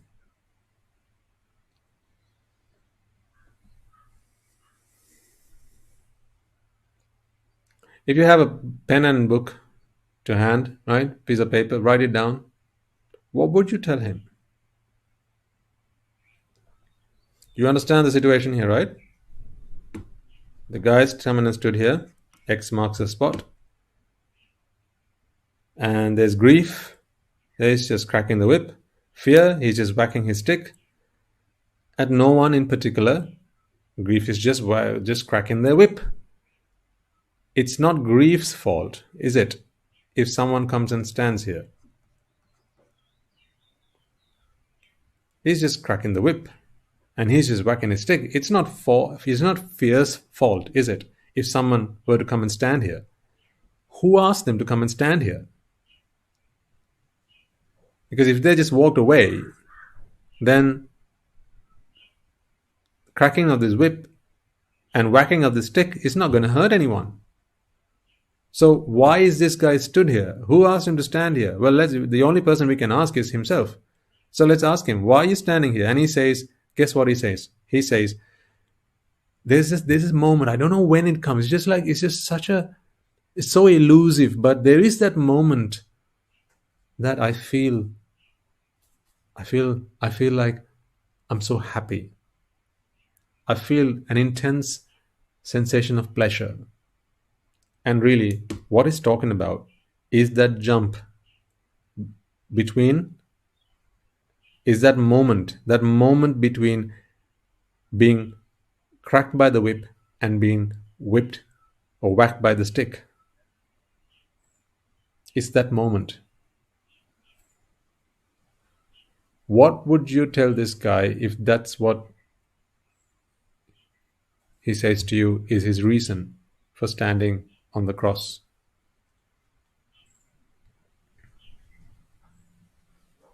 You got something down? Good. Do you know this guy? No? Seriously, all kidding aside, do you know this guy? Do you know his name?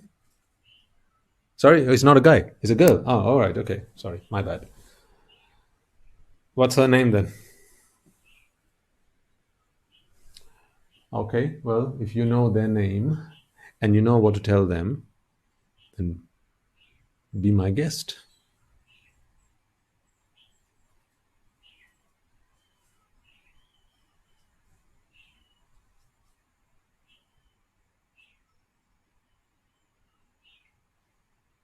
Shocking, isn't it?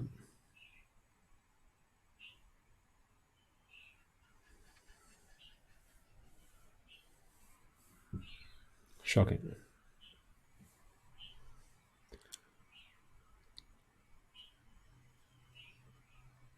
So we understand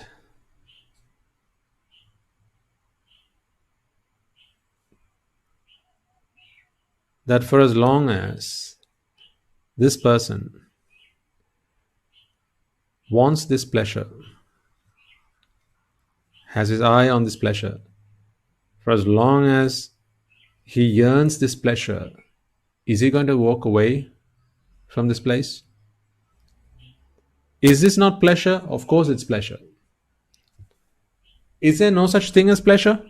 I mean, that's a really good question to ask and answer for ourselves. Is there no such thing as pleasure?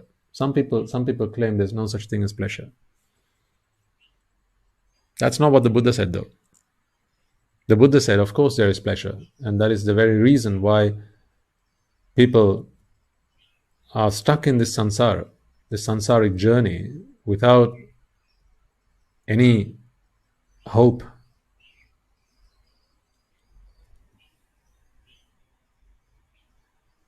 To free themselves. That is the very reason that all beings go round and round in this samsaric cycle. That is because of pleasure. The problem is not whether pleasure exists or not. There's no question about that. Pleasure is an experience. It exists. The problem is how we define pleasure.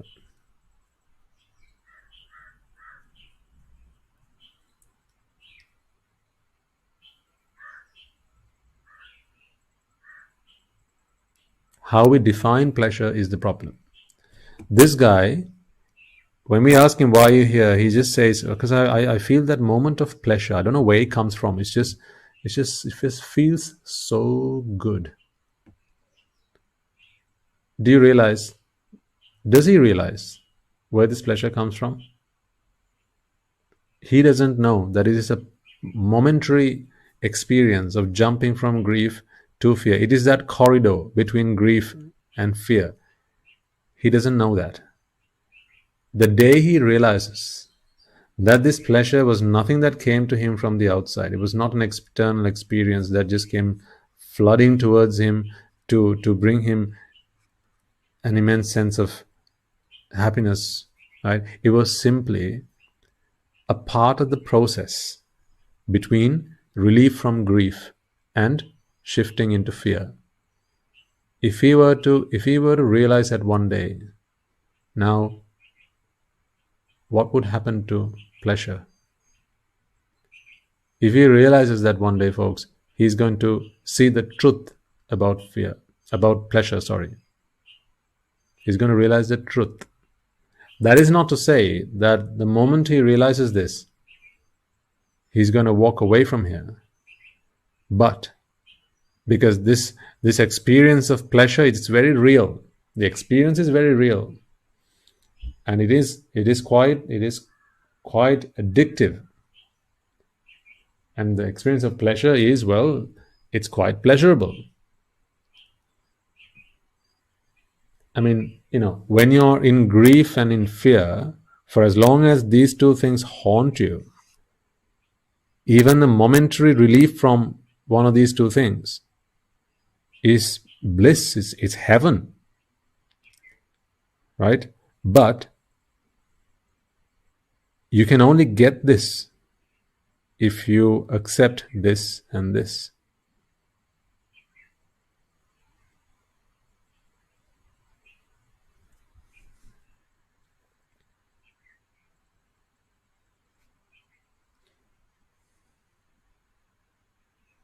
You can only have pleasure if you accept grief and fear into your lives. You have to welcome grief and fear. Imagine someone's knocking on your door. You walk up to your door, right? And you open it, and who's there? It's pleasure. You say, "Oh, pleasure, I've been waiting for you. Please come in." And as pleasure walks in his two hands, he's holding two other people. And you tell pleasure, "Excuse me, I only asked for you to come in. I don't want the other two anywhere near me." And pleasure says what? It doesn't work like that. As a matter of fact, think about this, okay? If this is your door and this is you standing here and you want pleasure to walk in to your door, through your door, this is pleasure.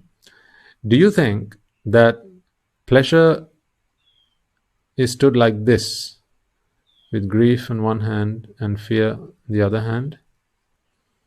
Do you think this is how pleasure walks in? So he walks in and along with him grief and fear walk in. Do you think that's how it works? Truth is, that's not how it works. Let me tell you how it works then.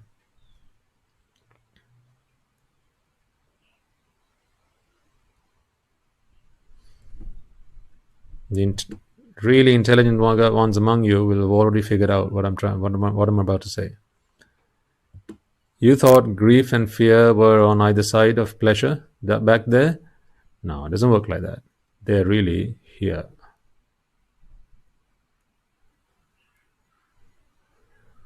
Why? What's the difference? Haha. The difference is they've got to walk in first. They have got to walk in first, and they bring pleasure along with them. It's not that pleasure comes in first and brings grief and fear along with them. So the first people to set foot into your house would be who? Is it pleasure? No. It's going to be grief and fear. If you let them in, then pleasure may also walk in. So for pleasure to be permitted, the first thing pleasure will check once he's at the door, right up at the door. The first thing pleasure will check is, have grief and fear walked in yet? Is the question pleasure is going to ask. And if the answer is no, then pleasure says, well, I can't get in until they've walked in. You got to let them in first. Do you see the dilemma? You've got to say okay to grief and fear first, and that's when pleasure can walk in through the door. What do you have to tell this guy? Oh, this girl, this man, this woman. You got that written down, right? Well, when you see him next, or when you see her next, don't forget to tell them what you have written down for them. Don't forget to pass on the message, and please do give them my regards as well.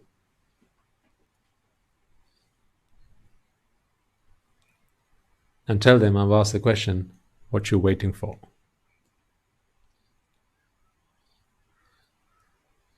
Especially if they're male and over the age of 14. And particularly if they're unmarried.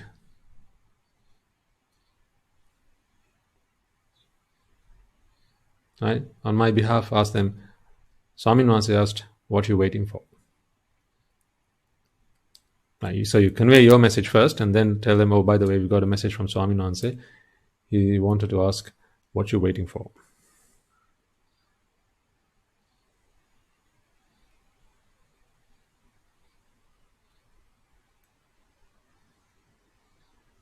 This is the true story.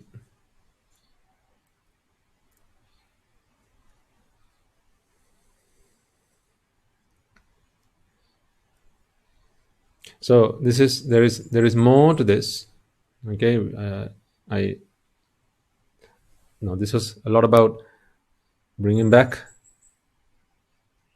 quite a lot of the things that we discussed in the past, right? Because I want to make sure our carriages are all back on the tracks, right? And they're very they're well fueled and greased, right? And well lubricated, and we've got the tracks solid and strong.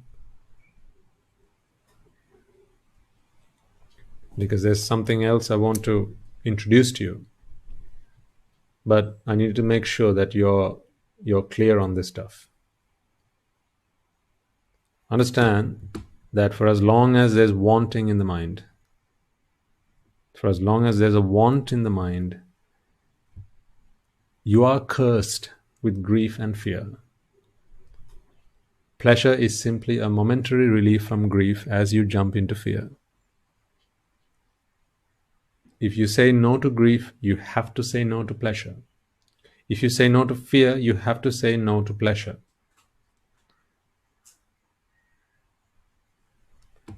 It's not like if you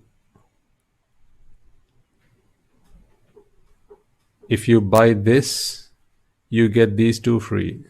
Really, when you buy these two, you get this for free.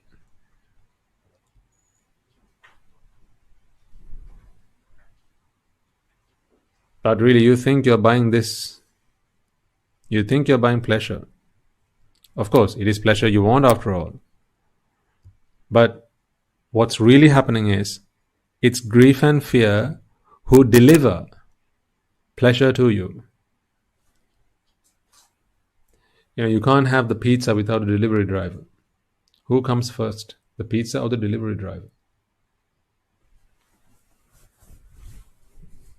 So who are the delivery drivers of pleasure? They are grief and fear. They deliver pleasure to you. And they don't just deliver pleasure. Remember, grief and fear are equally strong emotions. They're equally strong energies, which your mind will have to fully accommodate. The extent to which you allow grief and fear to walk into your life is the extent to which you will also be able to enjoy within air quotes, pleasure. The more you allow yourself to fall into grief and fear, the more you allow yourself to enjoy pleasure. If you don't allow yourself as much to enjoy, or rather to experience grief or fear, then you will not be able to experience pleasure as much. I need you, folks, I really need you to understand pleasure not as your friend, but as a silent, a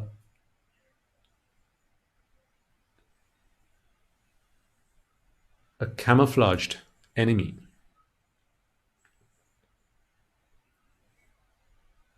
A masqueraded enemy.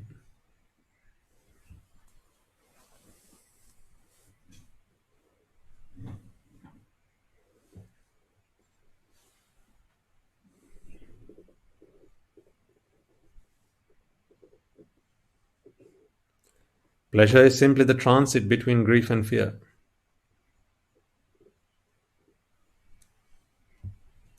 If you've been on a flight in transit, you know what I'm talking about.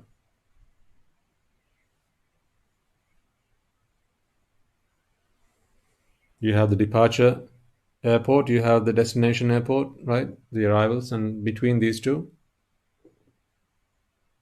source and destination, you have a transit. Pleasure is simply the transit. It is simply a means to an end. It is not the end. You can't end at pleasure. That's why you can never be 100% happy through this process.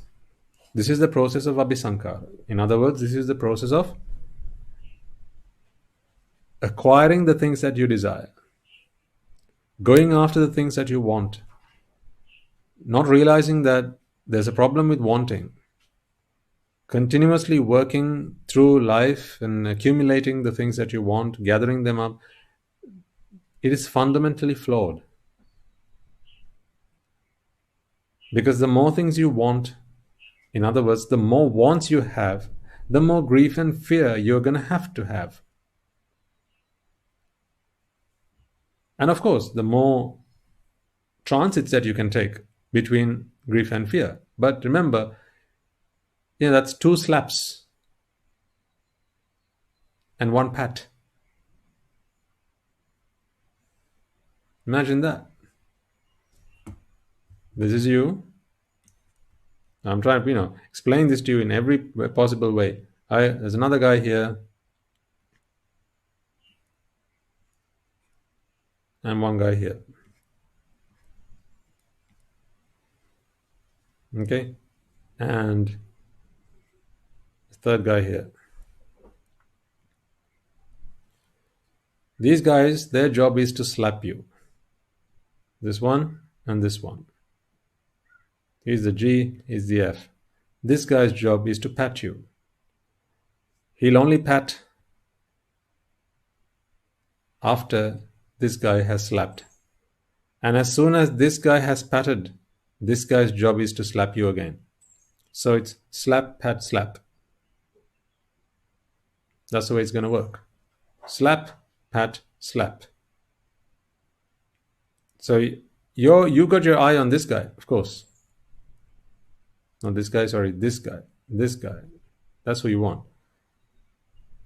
Please, can you pat me? You say, sure. And this guy says, yo, G. Sure, 1 slap coming up. And then he slaps you.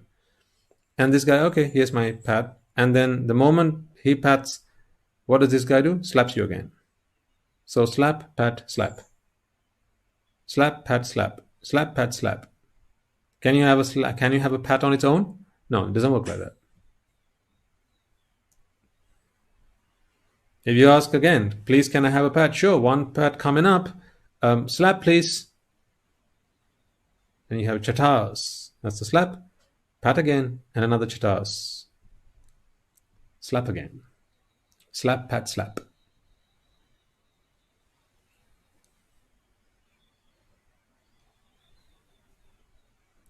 Now let's go ask this guy, why are you here? Because I really like it when he comes and pats me. It's such a wonderful experience. But he's only patting you after you've been slapped, and also as soon as you get patted, then the other guy slaps you. I don't know about that. I'm just focusing on the pat, and it feels so nice. Yeah, it feels so nice because he's patting you where you've just been slapped. That's why it feels nice. I mean, I don't understand what you're talking about, but I just enjoy the pat. That's why I'm here. Right. What have you got to tell this guy?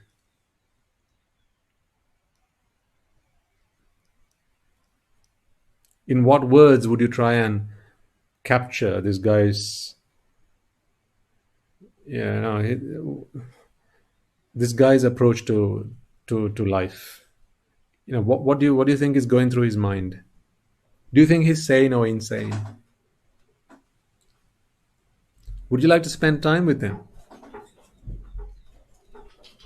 Would you like your kids to go and spend time with him and learn the art of happiness from him? Would you like that? Would you send your kids to this guy's school if the name of the school is How to Be Happy?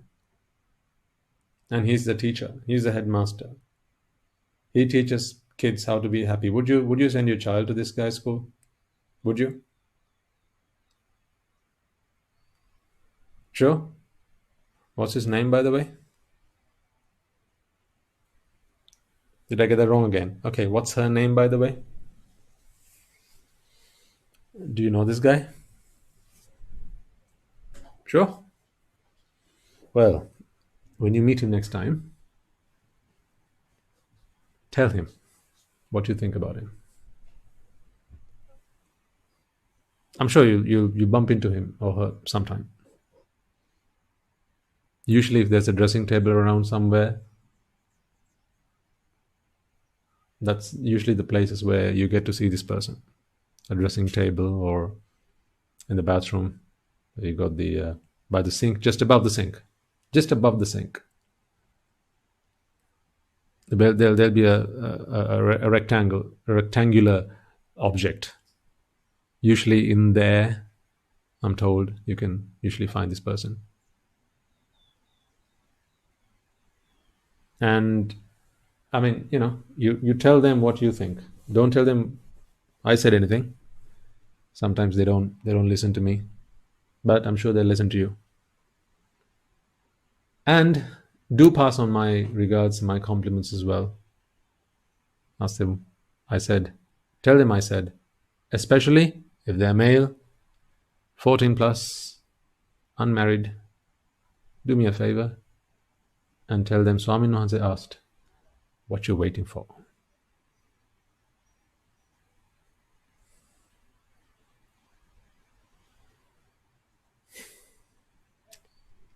I'll continue this discussion next week, right? We'll pull up this whiteboard again, and because this is not the end, we'll continue from here, because there's another piece I want to talk to you about, but I wanted to make sure that we're all good on this first.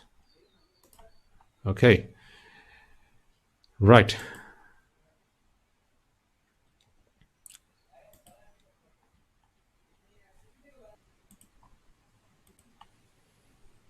Okay, right then. Let us take a moment to transfer the merits today. Before I do that, just one thing I want to emphasize, folks. As a Mahasangha, we have fully accepted that it is our duty to help you as best we can. So no matter what the challenges, no matter what the obstacles, we will do everything we can to serve you as best as possible. I'm saying these words because in exchange, I expect something from you. It is not that you feed us. It is not that you robe me or feed me or look after me when I'm ill or give me shelter. That is totally up to you. I don't expect that from you. That is up to you. What I expect from you, though, is make the most of what we're offering you. It is no easy feat to make these things happen, particularly when so much is going on around the world. This is not a complaint, and I'm quite happily putting myself and as well as everyone else involved in this. We're all more than happy to do all of this, and we will continue to do it for as long as possible. What I'm saying is, in return, I expect something from you. That's all I'm saying. I'm doing this very happily, and I expect something in return from you, and that is, make use of these talks. Understand, do your level best to understand them. If you try your best and you fail, it's not failure. It's just an obstacle which we can overcome. Because if you're trying, then you will one day succeed. What I want you to do is to put what you learn into practice and share this gift with those who you feel would benefit from it. Just as we do our best to share it with you, please do the same. But that is secondary. Primary objective, primary ask of you is, of course, make the most of these, take them into your lives, and achieve the ultimate bliss, the ultimate happiness that our great master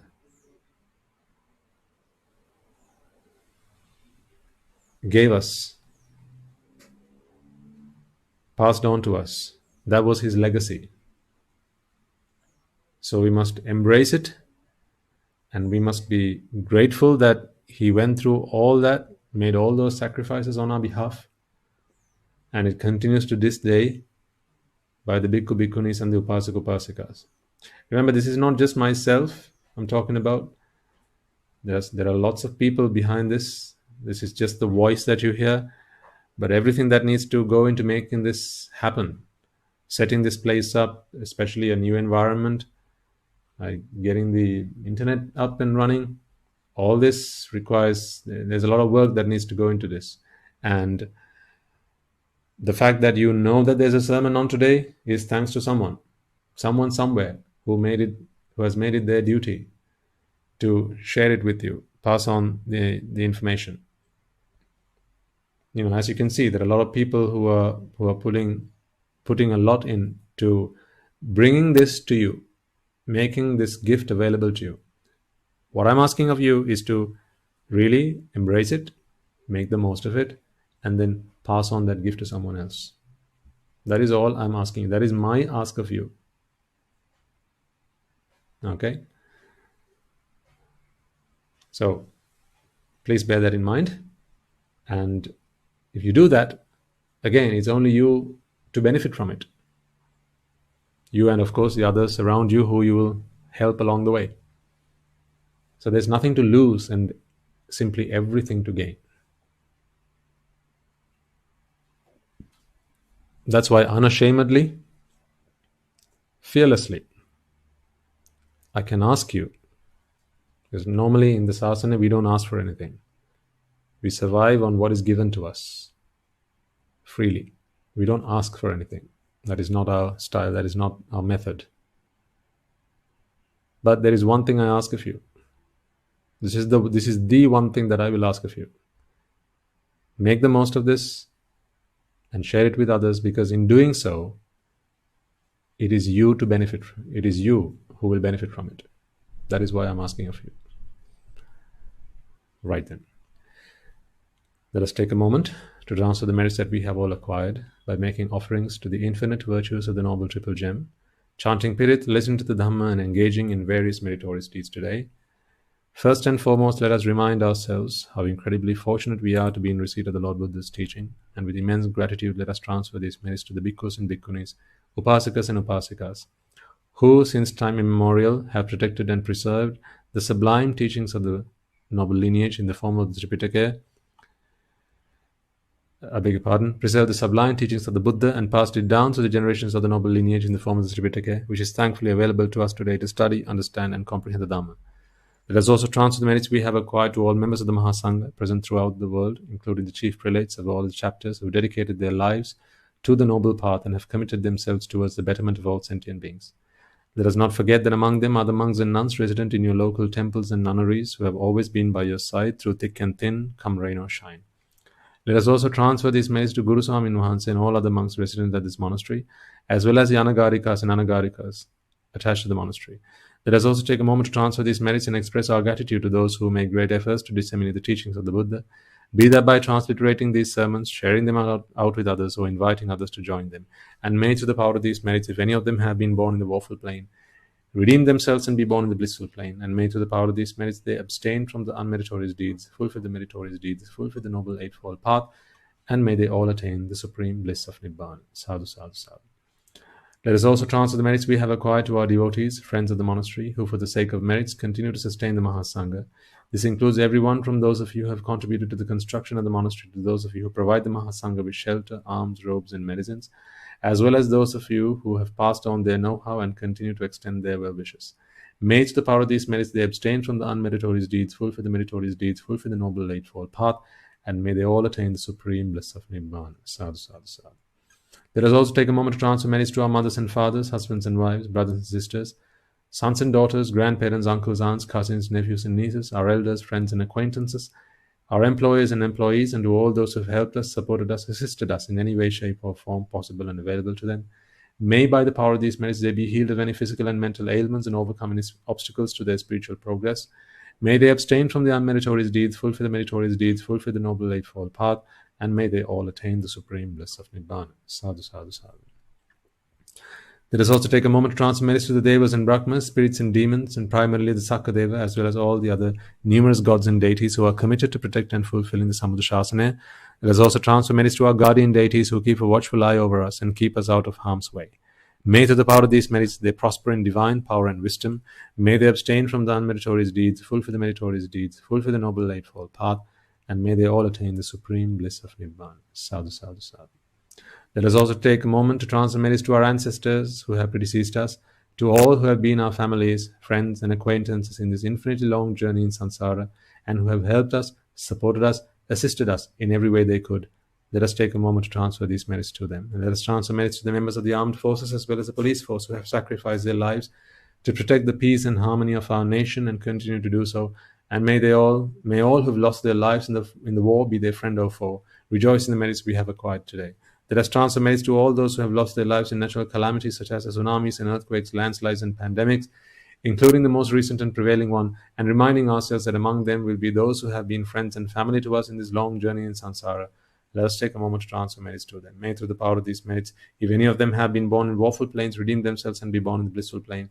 May they abstain from the unmeritorious deeds, fulfill the meritorious deeds, fulfill the noble eightfold path, and may they all attain the supreme bliss of Nibbana. Sadhu, sadhu, sadhu.